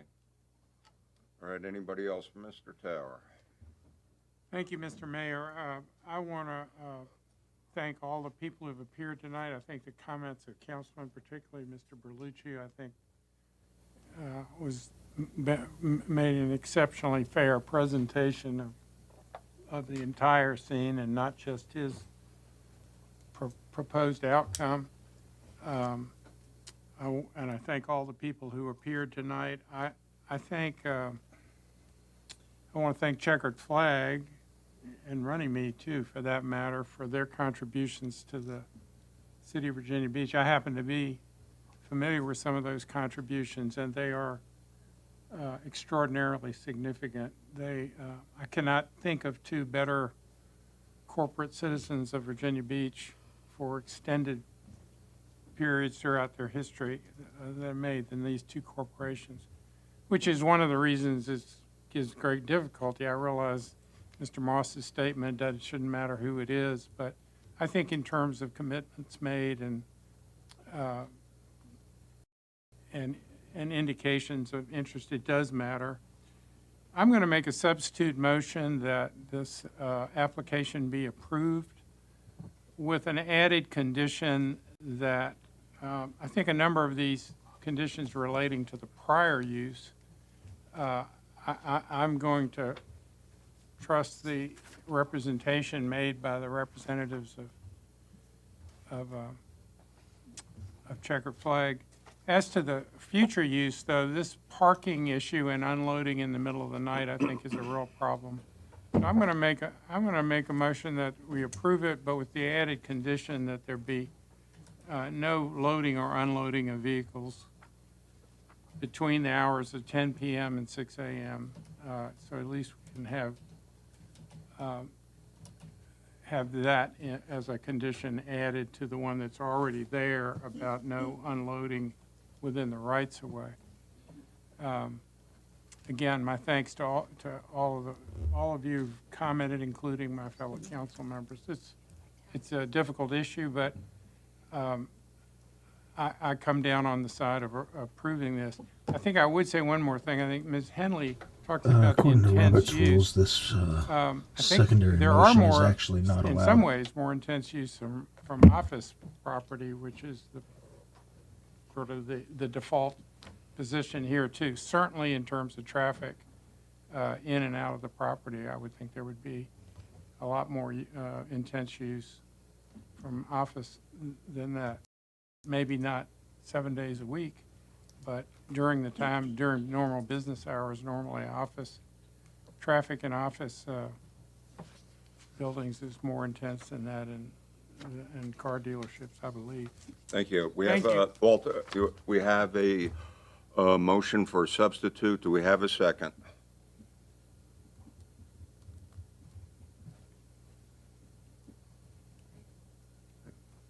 Okay. I have comment, Mr. Mayor. Yes, yes. Thank you. We first saw this application a while ago. I forgot how long ago it was. December 7th. December 7th. And I brought up the red-tailed hawk. I didn't realize so many so many bird enthusiasts would be in the audience. You know what I say, Hokey, not bird. Yeah, and Hokey is a raptor, by the way. Just want to make that clear. But my fondness for wildlife, I have to give it up to my alma mater.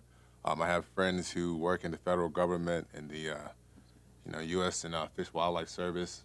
I had opportunities to go and swim with manatees and such and the likes. And here's a fun fact or interesting note that the gray wolf is now the federal protection rights has just been restored for the gray wolf. But I don't want to digress too long. But when it comes to this application, it is it wasn't a tough choice decision for me.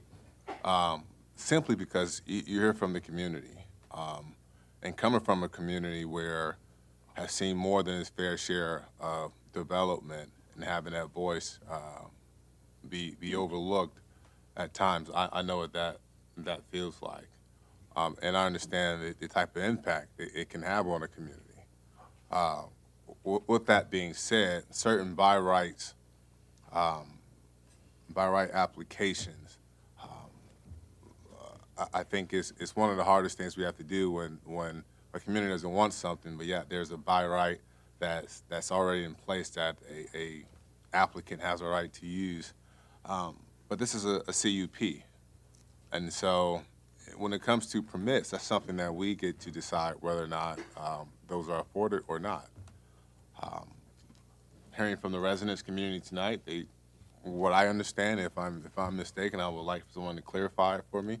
They would rather have an office building than another car dealership on that particular lane, and that is a factor. Having a car dealership on a cul-de-sac, that's a real issue.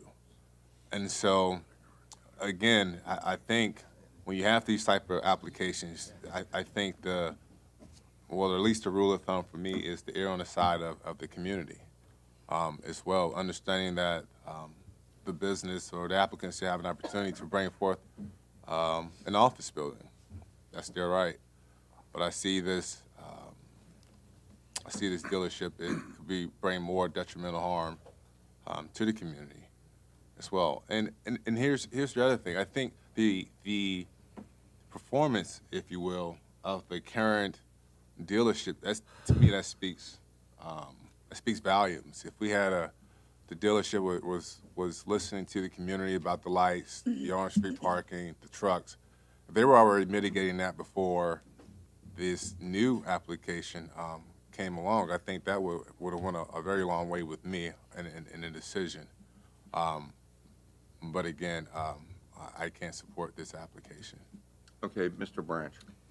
Well, this application, for me, has brought to light two issues. One is we need a BMX track in Virginia Beach, and Mr. Berlucci and I have had a couple meetings on that already, and there may be a possibility for that. And secondly, we need to get the open space funding and committee back. And I've talked to the city manager and many other council members have, and I believe in this upcoming budget, we are going to reinstate the open space funding program. And it highlights the importance of preserving what opportunities we do have left in this city. So I think this piece of property, for me, has spurred those two opportunities. Okay, anybody else at this time? Okay, before the vote, I'd just like to make a comment. This is by far one of those King Solomon decisions. You know, there were merits and positives and negatives in both ways. And I'll tell you what, I sense where this council is going, but if I can, just make, my own comments right now.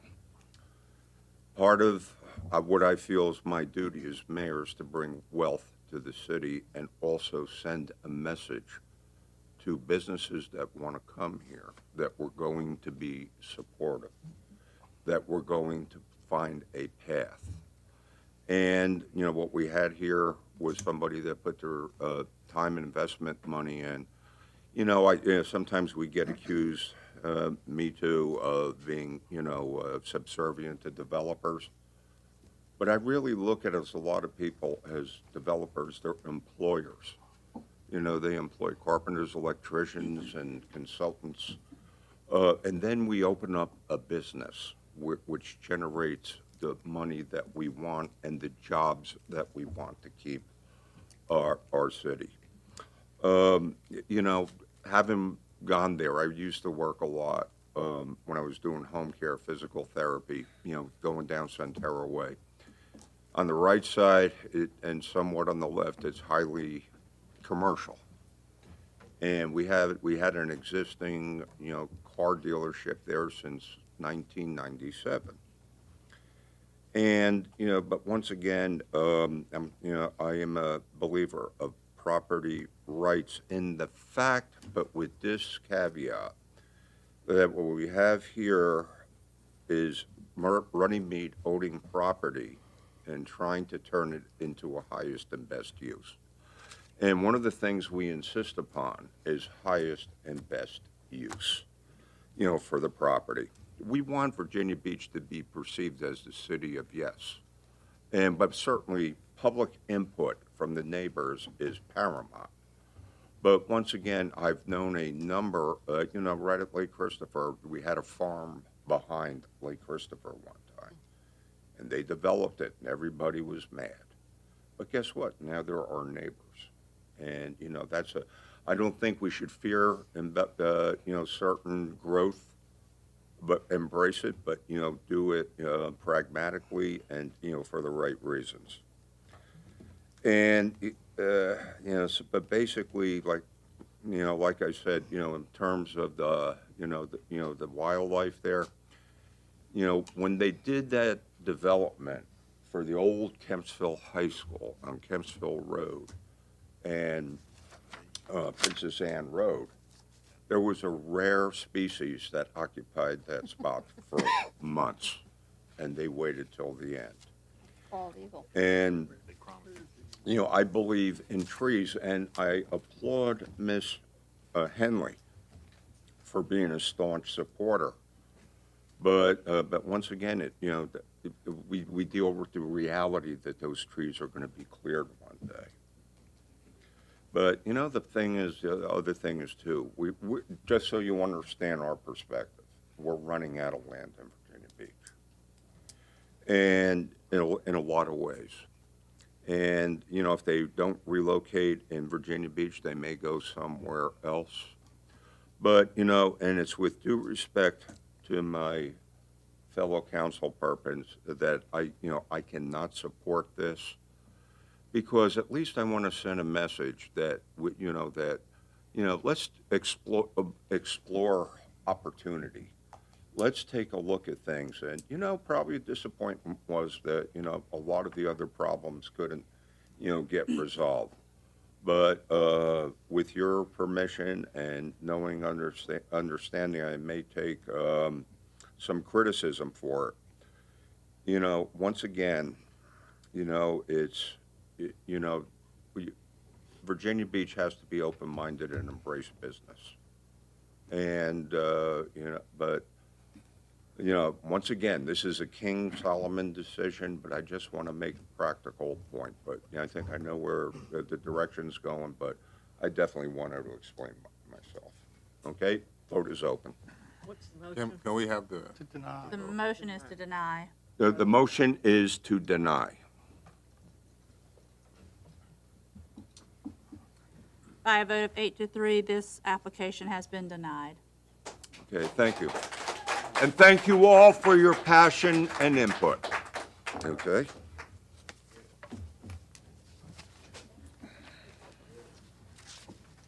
All right. I guess we're moving on to another one. Planning item 10. No, I take. We have one speaker, I don't have anything new to say. Ms. Messner.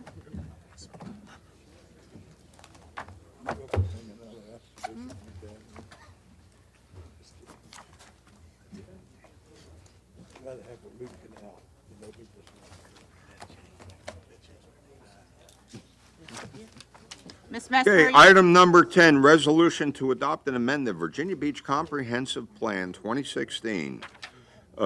Raise stormwater impacts for discretionary land use applications, and that was deferred from February 1st, 2022. I'm just waiting for the people to leave to show a little respect, and have, since I waited this long.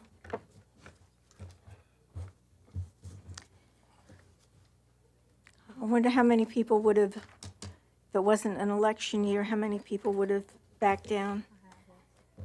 Anyway,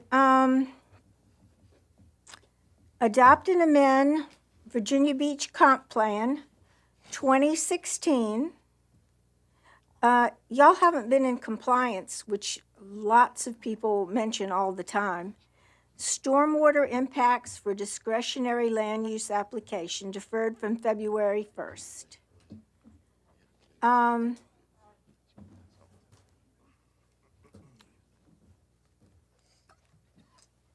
And since you said I was off topic, I think that there's 4 or 5 people. The reason I read that for that other person that you didn't want me speaking on was because not one person has responded, not one. So, and, it would be nice. To the rules, Ms. Messner.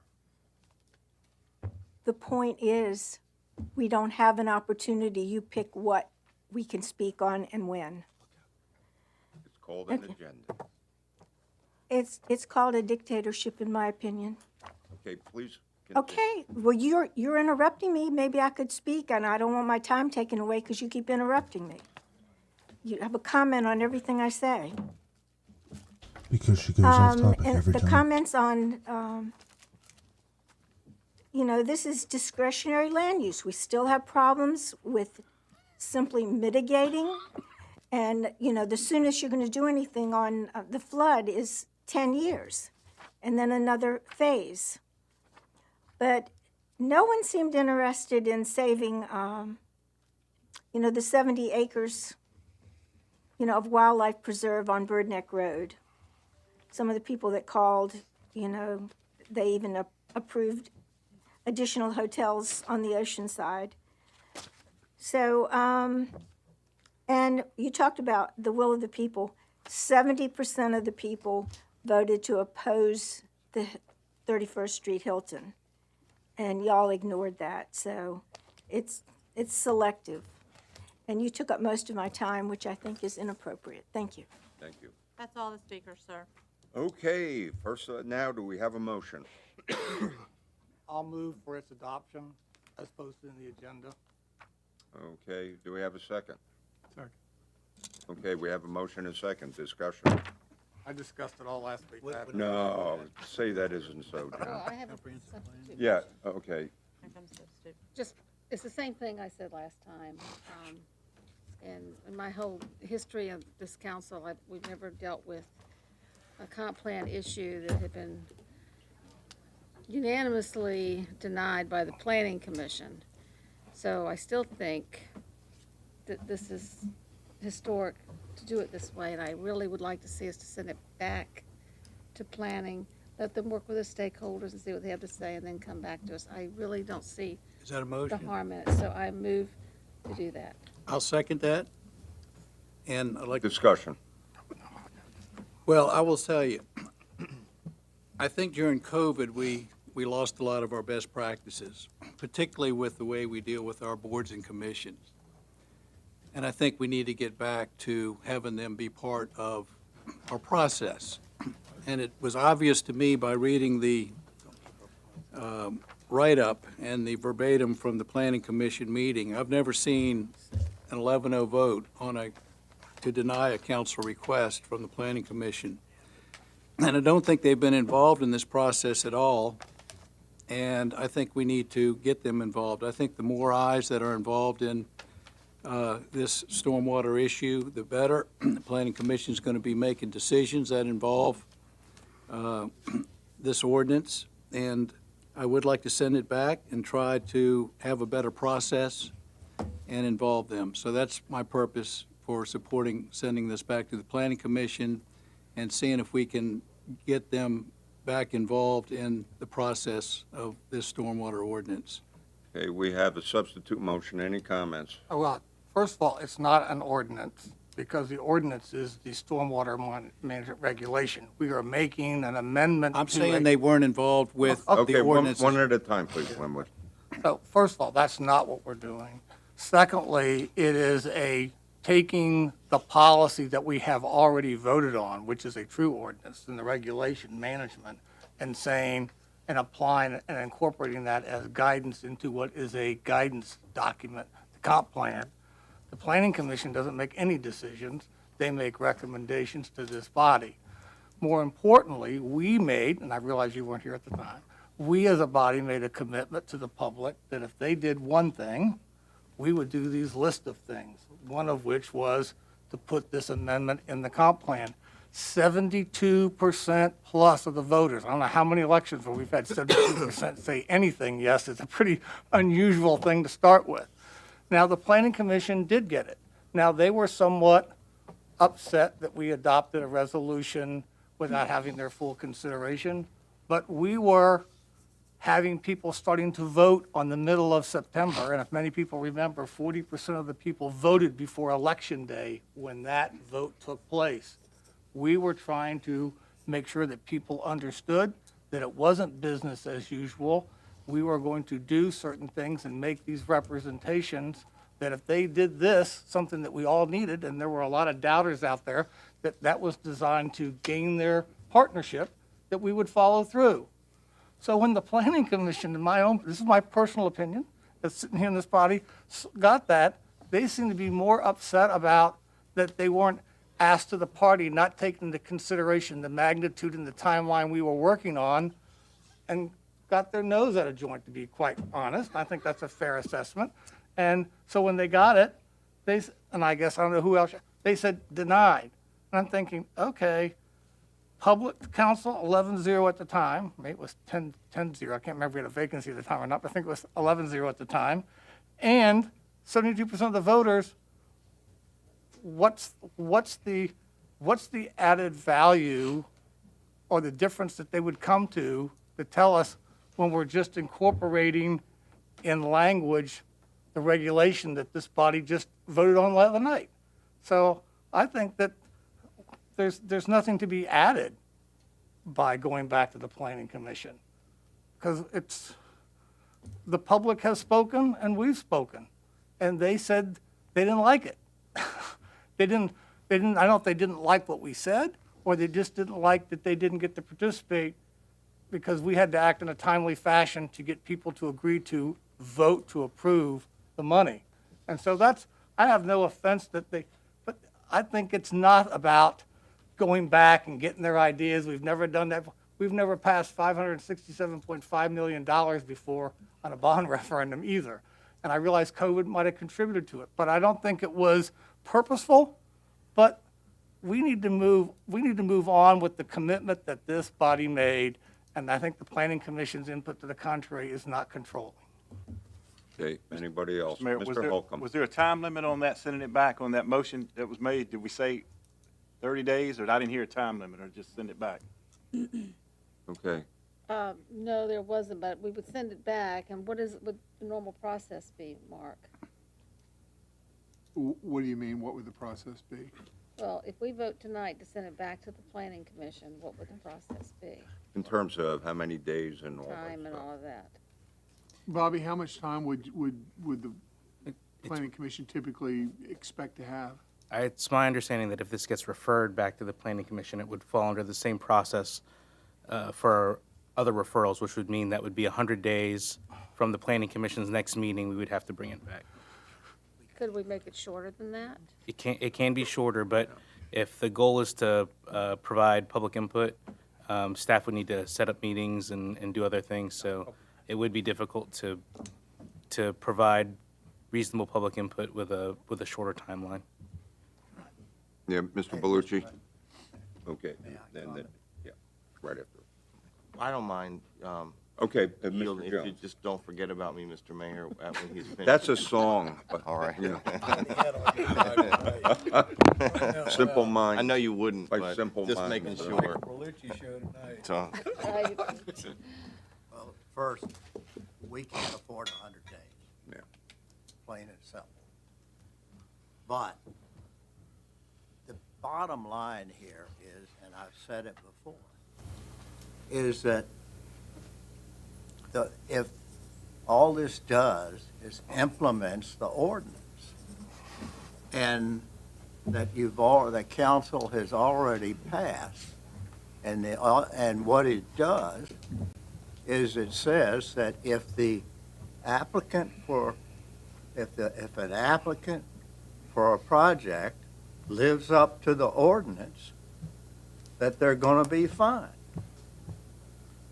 So all they've got to do is agree, according to this, to live up to the ordinance, and they can get started in the process, save themselves a lot of time as far as their application is concerned, and move on and get their projects done.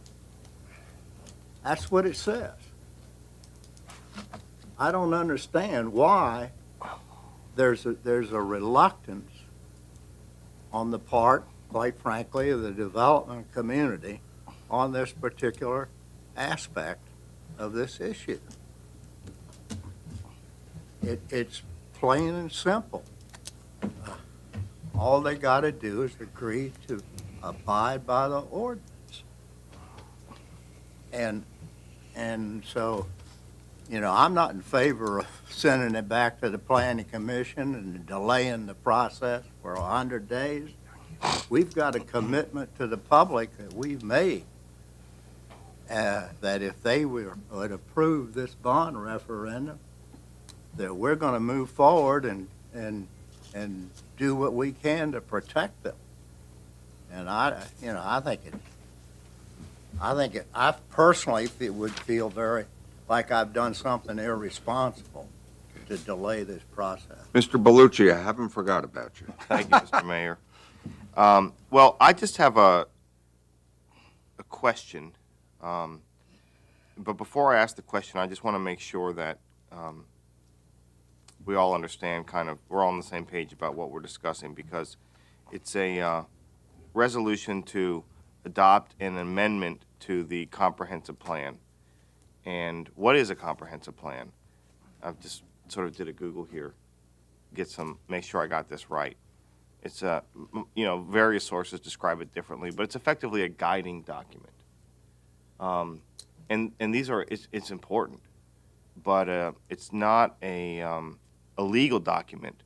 It's a guiding document that sets general vision for long-term future. That's very important. I think we all understand the importance of a comprehensive plan.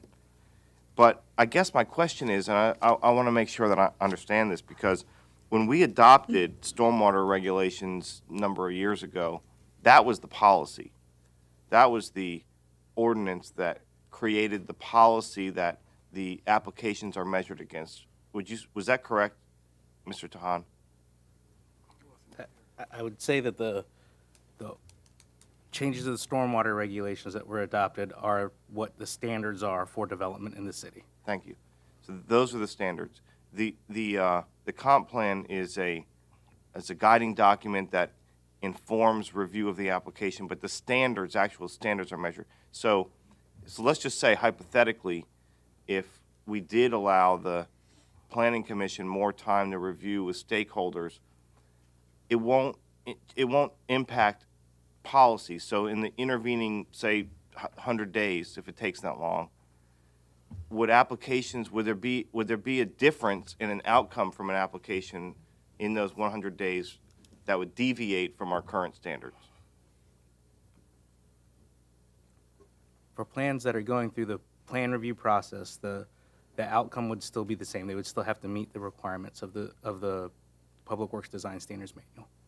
Thank you. So the reason I'm asking these questions is because I've heard a lot of concerns about the impact of the regulations and also about just some of the language in, I think we all have, right, in what it would, what the amendment to the comprehensive plan. And I think what people are asking for is 100 days to spend a little more time reviewing it. And in those 100 days, the standards aren't relaxed.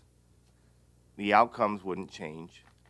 It's just an additional chance for community engagement. And for me, I take stormwater very seriously. I don't have to remind anyone about the district that I represent and what's occurred there.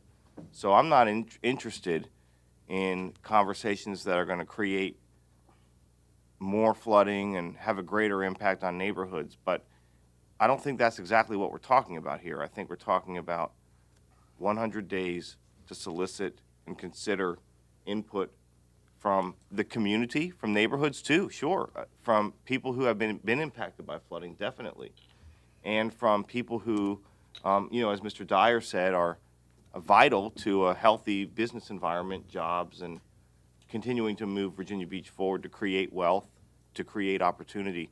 I was talking to another member of council recently about this, and I was thinking about the impact of the regulations is sometimes has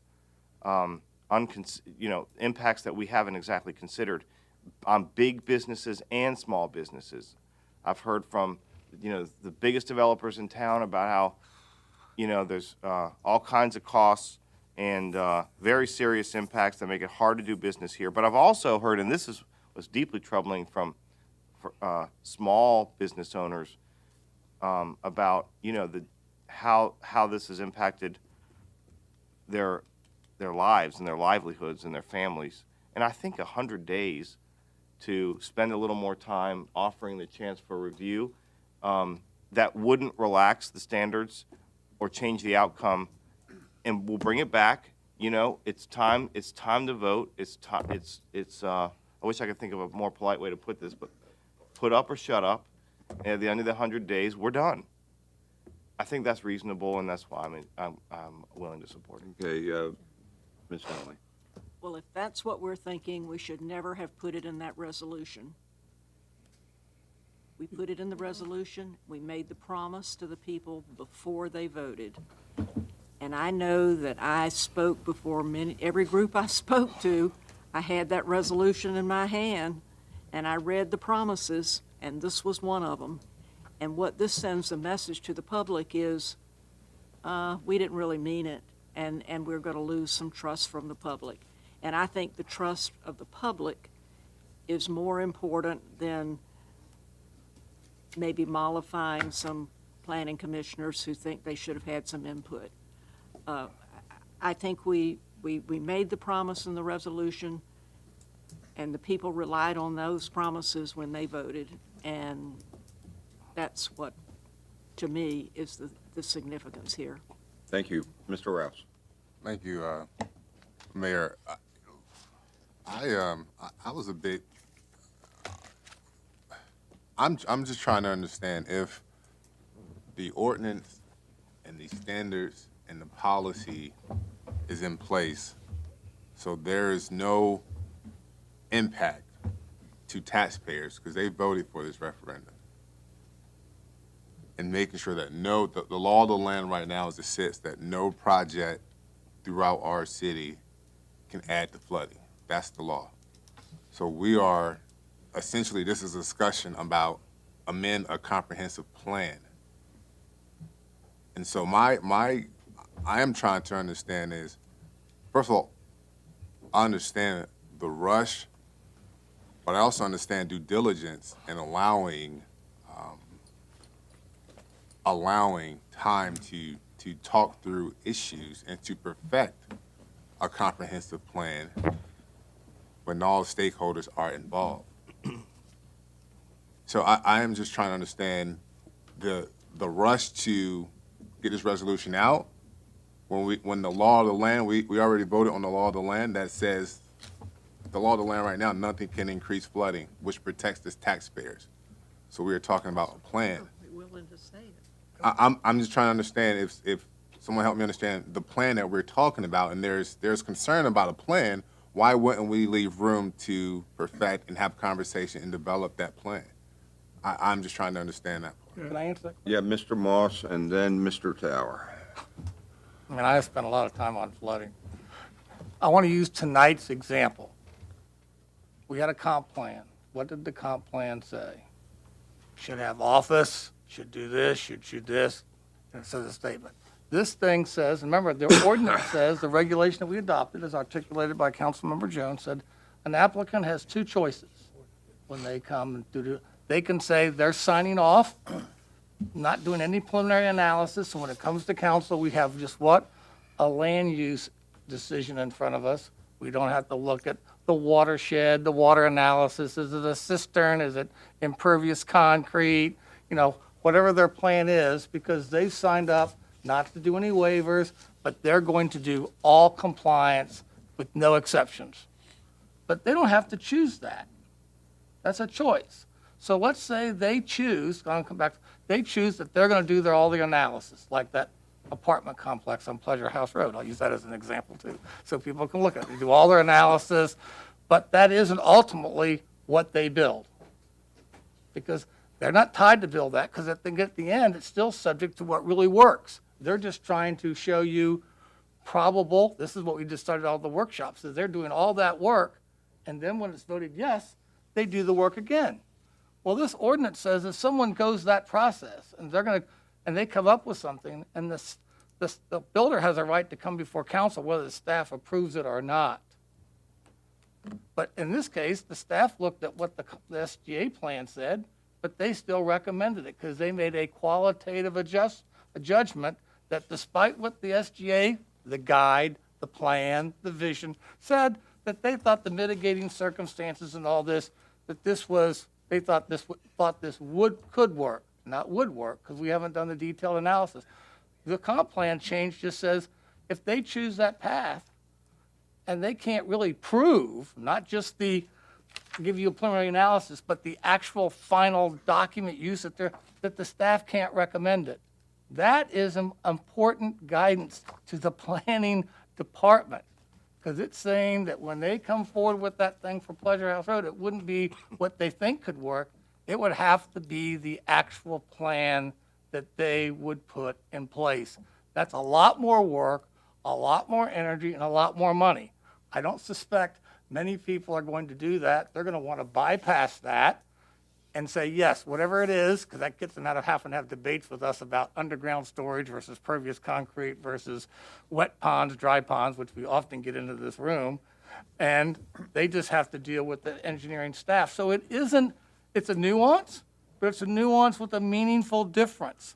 And I think the issue with the development community isn't with the regulation, it's with that guidance that's in that plan that would tell the staff that if and when they choose the path of doing all their development, they can't prove and have the final design done, the staff can't recommend it to us. That is what the rub is.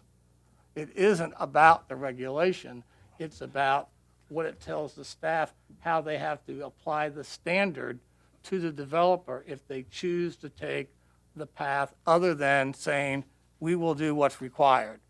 That's where the rub is, and that is the essence of what the public is trusting us to do.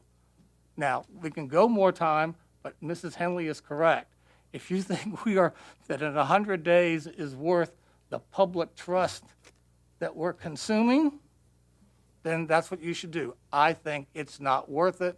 I think that language is meaningful, and it's being opposed for a reason. And that reason isn't in the public's best interest. Anybody else? Mr. Bellucci. Mr. Mayor, and I don't want to belabor the point, but I just want to share, I mean, I definitely respect points that were raised by Mr. Moss and Ms. Henley. And for me, you know, flooding is one of the, obviously, we all know how serious it is. And that's why if the choice were to kick it into outer space and it would go into perpetuity and it would go in, you know, and we weren't sure when it's coming back, I would not support it. But we're not doing that. What I think we're doing is asking for 100 days to more carefully consider the discussion and create access and opportunity for more people to participate, which they've asked us for, and then to bring it back in a date certain of 100 days at maximum. And so I don't see that as a violation of trust.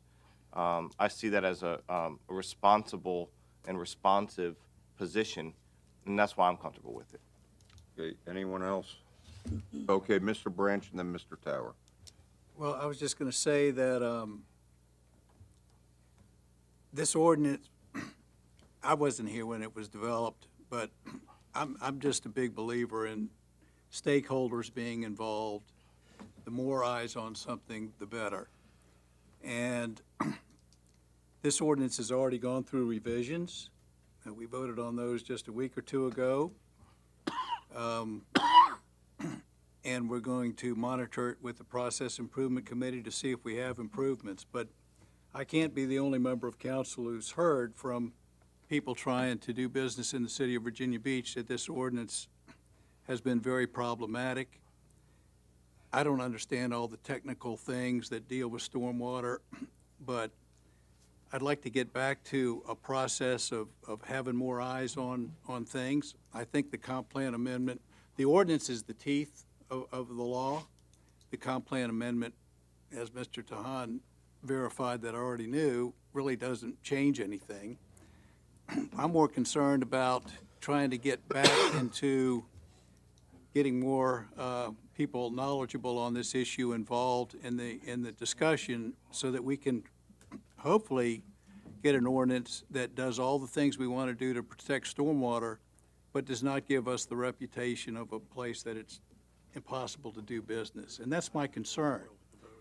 And to me, getting the Planning Commission, Process Improvement Committee, and the stakeholders helping us to craft and make sure that we've got this ordinance right is the most important thing to me at this point. So that's the purpose for what I'm trying to accomplish here is to get them back involved in the process. Okay, anybody else? Mr. Tower. Yeah. Oh, Mr. Tower? Yeah, thank you, Mr. Mayor. I'm puzzled about this issue too. I think, frankly, I had such a negative reaction to the Planning Commission's unanimous or near unanimous, whatever it was, negative vote. It did seem to be done in a fit of pique. But since then, I've been approached by a lot of people that didn't have anything to do with that vote, who, when I ask, what are you trying to do here by having more input, have talked to me, and I guess I'm kind of like Mr. Branch. I can't say that I understand all the technical aspects of this either, a long way from it, but who seem to think it's the process of getting, they're not trying to change the bottom line, but they do want some input of the process of how do you get to the bottom line. And so I'm sympathetic with the view that stakeholders, is a healthy thing for stakeholders to have a voice. I don't think it necessarily has to be interpreted as going back on our word when we give stakeholders a chance to talk. I think we get judged by the proof of what we do and not by how much time we give people to talk about it. It is healthy to have a debate. Having said that, I feel somewhat responsible since I was one of the original sponsors of the ordinance to not be viewed as doing a 180, and Mr. Moss would suggest that I am if I support that. So I'm kind of undecided about how to vote, because I actually don't see the harm of having stakeholder input if we say, look, it's not going to be about the ordinance. It could be about the process of how you go through getting to the bottom line, but we're not going to change the bottom line. Yeah, well, that, if I could, Mr. Mayor, I'll yield to Mrs. Wilson. Yeah. Thank you. I really appreciate all the comments here. I don't see the harm in more public input, more hearing from the stakeholders, both from citizens and those people in the development community. But also, it just really troubles me that unanimously, the planning commission, who are our advisors, the people that we've appointed, said they voted against it unanimously. And I just think it sort of is like, if we want this to be a transparent, pure process, I think we need to have them on board with us. So I just think it's not going to hurt. It'd be much better to have them with us than against us. And it's out of respect for their process and our process too. I think we should do it. It's really, what's the harm? Nothing is going to change. Can we do it in 60 days? No, if I could. Yes. Well, my position is we should move on, but I want to get to address the more meritorious position that Mr. Tower mentioned. I do think that when you say about the process, there isn't anything process about the wording for the planning thing. What I was in those meetings every Friday, LJ can attest to that. So is Mr. Don sitting with the builders. The issue is the process relative to the regulation, nothing about the comp plan. One of the big bones of contention, which is unresolved, and I appreciate industry made it known, is they are not comfortable with, and I don't think that's unfair to say this, the no zero net discharge. And the fact that there is no process, which has nothing to do with the Planning Commission amendment, everything to do with there's no process to a variance to the standard. When we were in those discussions, and Mr. Jones was there, and the gentlemen here were there, and it came up about the appeals board, when they learned that the appeals board would not be hearing or adjudicating deviations from the standard, you can correct me if I'm wrong, Mr. Jones, the universal response was, well, then what do we need an appeals board for? Because people are wanting, for economic reasons, and I'm not saying that they're not well motivated on their part, but they are wanting a vehicle by which they can get relief from the fundamental promise that we made. So when someone says process improvement, and it means how we process against the standard, well, that's what we were talking about. The process improvement they wanted relative to the appeals board was a place to go to get a variance from the standard. And so when someone talks about that, you just have, and when they realize that that wasn't a court in which that was going to get a lot of support, because I didn't believe this body was going to, and I shared with them my opinion, but my assessment, backed by Mr. Jones, was we did not believe that the council was going to approve a process by which variances to the standard, which we communicated to the public, would be allowed. Now, there's other process improvements about who can approve what at what level, but I'm just to make sure that everyone who's listening out there on TV land and here, the process issue was all about they want relief, some way to get relief from the standard, because what? You meet that standard, it takes up about 24% of your land if you're trying to do a wet or dry retention pond. That really changes the economics of what can go on that property. Secondly, if you don't do that and you do the underground retention, that's very expensive. So you have to have either a bigger parcel or a high net value. So the only, getting to the mayor's point of getting to yes, the only way, the best way that gets us to win-win on complying with the standard by whatever process you use is you then have to go down the route of what? Regional BMPs where lots aren't big enough.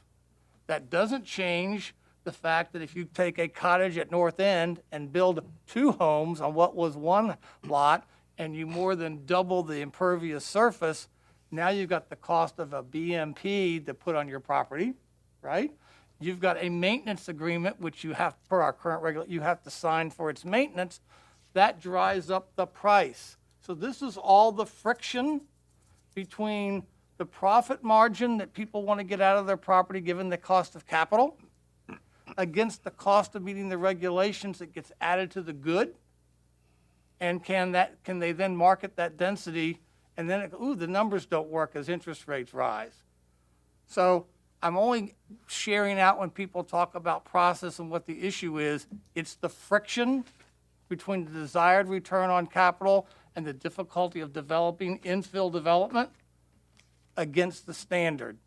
And this has nothing to do with the comp plan modification. It's all about no relief, no variance process to the standard. You just, and if you've been in those meetings, if I got that wrong, Mr. Jones, please speak up. I think you're right, if I may. Yeah, please. I think Mr. Moss has pretty well outlined it. And it comes down to the fact that, you know, there won't be any variant to the standard. And because of that, the development, cost of development is going to be more, plain and simple. And so where we are is we have to come to the reality, face the reality that in order to achieve what we've said we're going to achieve, it's going to cost more to develop in this city.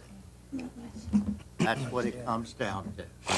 And so the question is, how serious are we about developing in this city in a way that we're going to abate as much flooding as we possibly can?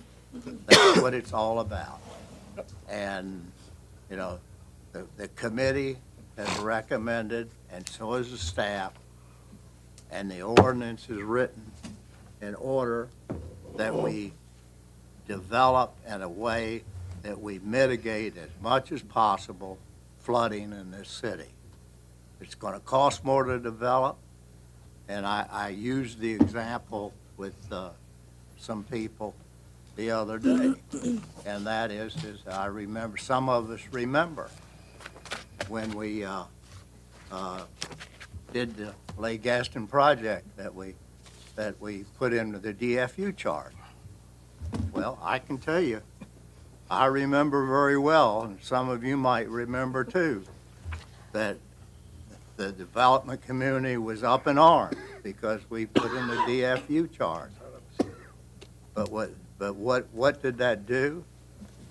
They still built, they still developed, and when it was time to pay for the Lake Gaston project, we had the money to pay for it.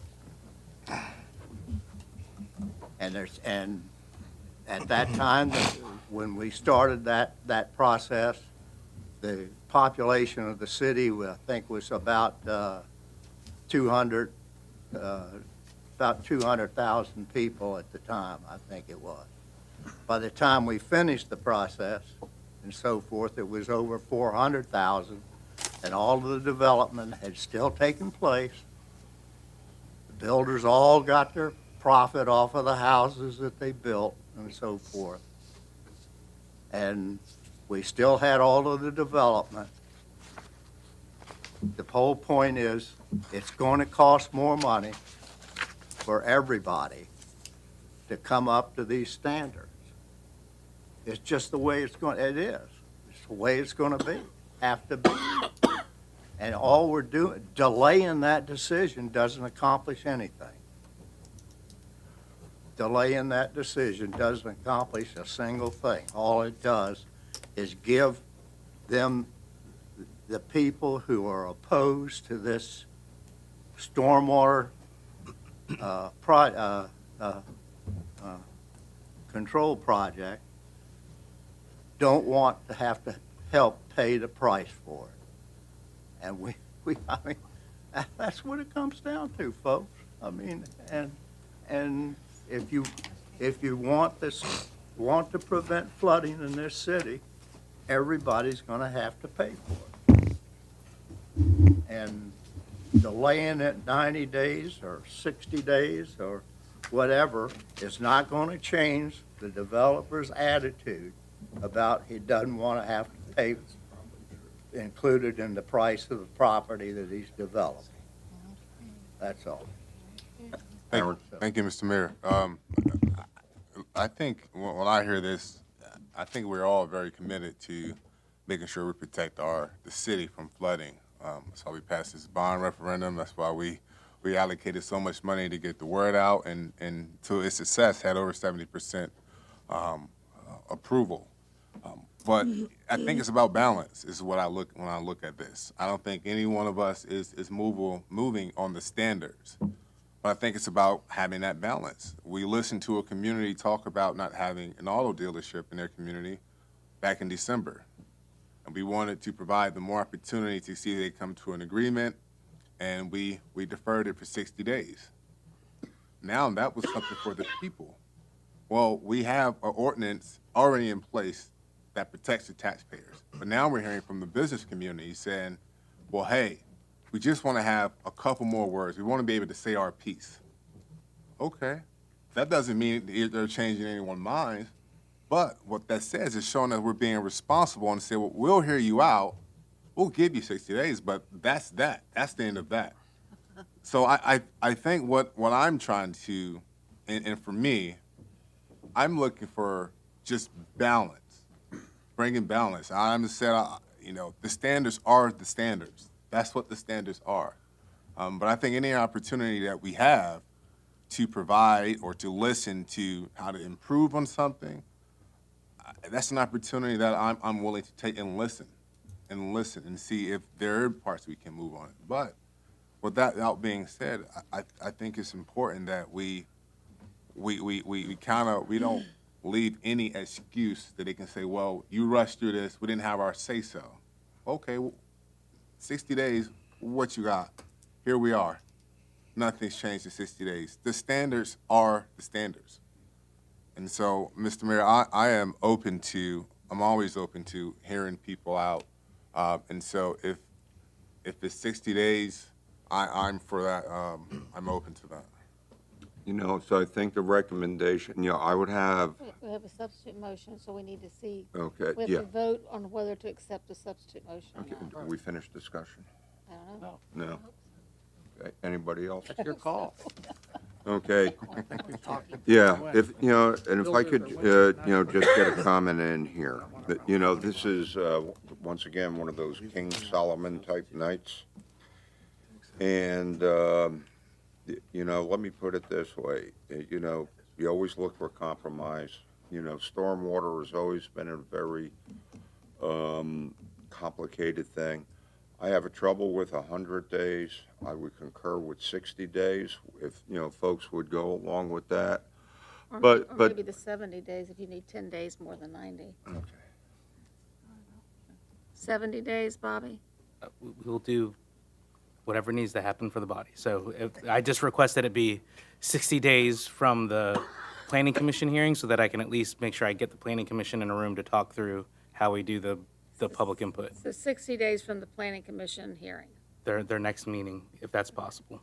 Okay, there's a substitute motion to defer and refer this back. Let me understand two things. Take it back to the planning commission for at least discussion, review, input. And I think the other part of there is education, because they're going to get this stuff first. And, but then the other thing is, seek others, people's input, from both sides. And I think what's going to be paramount, I think in a lot of ways, a lot of the die is cast, but it's going to take a thorough understanding of, what we're doing. Now, forgive me if I understand this, but if we do find inherent flaws in the system, that, that we could rectify without compromising our commitment on stormwater, but once again, I think 100 days is a long time, but was it 60 days from the next From one? the next public. Okay, substitute motion is end to become the primary motion. Mr. Tower, Mr. Jones, I need your vote, please. Louis. This is to, the substitute motion. The vote. We're voting on making Rosemary's motion customary motion? I don't want to delay it. Okay. Nor do the So, citizens Terry, can you either. close that? By a vote of 8 to 3, the substitute motion has been approved. See everybody on election day when they run their So district. now, So now you need to vote on Now- that motion. Now this becomes the. Oh, now we're going to vote on the motion, They're gonna pay a price for that one. okay? And that motion is, to delay refer back to the, Planning Commission for 60 days from the next Planning Commission meeting. right. And then also engage in some public input. Right. Yeah. Okay. Just throw away the public support. Exactly. We have no Mr. trust. Jones, Mr. Moss, Mr. Tower, I need your votes, please. Mr. Holcomb? Thank you. By a vote of 8 to 3, this has been referred back to Planning Commission 60 days from their next meeting. Yes, Mr. Dehaney. Mr. Mayor, members of council, with that said, I'm trying to get clarity now on what exactly we're going to be working with the planning commission on. You got an idea, Mr. Tahan? I don't. It's from, the debate I got from council was, we're not touching the standard, but we're having a discussion on the policy for the requirement to have preliminary stormwater analysis for the entire city, instead of just the southern watershed. That's not what I heard. Yeah, Mr. How many briefings has the planning commission had on the stormwater ordinance? On the ordinance or the comprehensive plan amendment? The ordinance. The ordinance. We've had one to go over the changes that were. Well, I would proposed. hope that we could get them more up to speed on this very important issue. And so I would like that to be part of that in their analysis and the comp plan amendment. But we need to get them involved in this. They've been left out of the process, and that's part of the message I want to send is we need to get them up to speed on this ordinance and the changes that were made. Can I ask a question? If I remember correct, stormwater management regulation is not a planning item. I don't remember that going before the planning commission before it came to us for adoption, right? That is correct. Okay, so they're not left out, they're not even in. But they'll be voting on applications that need to comply with the ordinance. My only point was you were making a point that they were left out. I'm just telling you, under the process, they do not have a place. Okay. That's a difference of opinion. Is it not a good idea to have them up to speed on the ordinance? Yes, and they got we got one briefing on it as well, before we voted. Okay, at this point, the die is cast at this point. Okay, ready for appointments. You know a lot more about it than they do. That might be true. Okay, the Clean Community Commission, we have Scott Kellum. The Health Service Advisory Board is Laura Hebley and Betty Rouse. The Human Rights Commission is Francis Knight Thompson, Emiliana Orenchia, and Mark Stevens.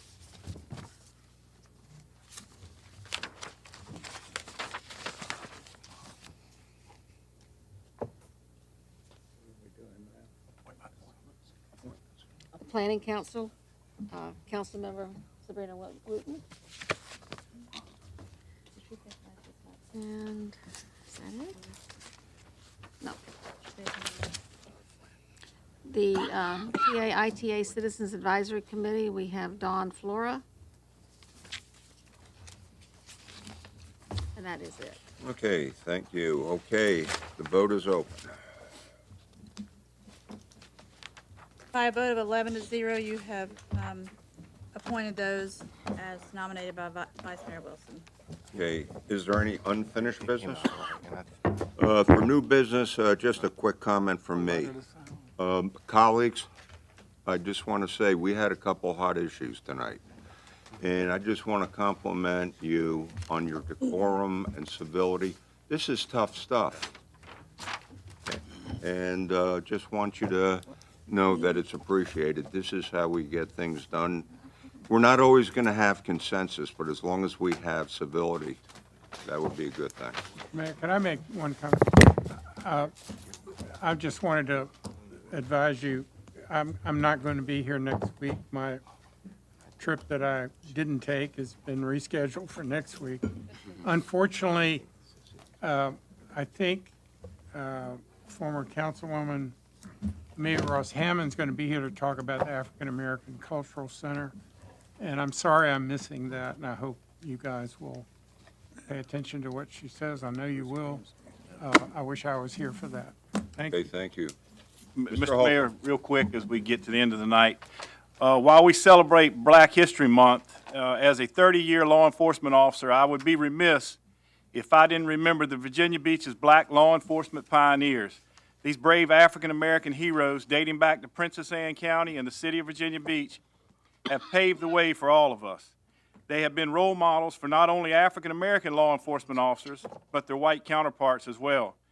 Their legacies live strong today throughout our rank and file. So on this day of Black History Month, we remember these brave pioneers. It is my hope that we not only remember these brave African-American heroes during Black History Month, but remember them and their contributions every day of the year. I say to these pioneers, thank you for your service, and we can only hope to fill your shoes. Thank you, Rocky. Thank you. Anyone else? Okay, thank you. We're adjourned. The letter for Senator to the staff.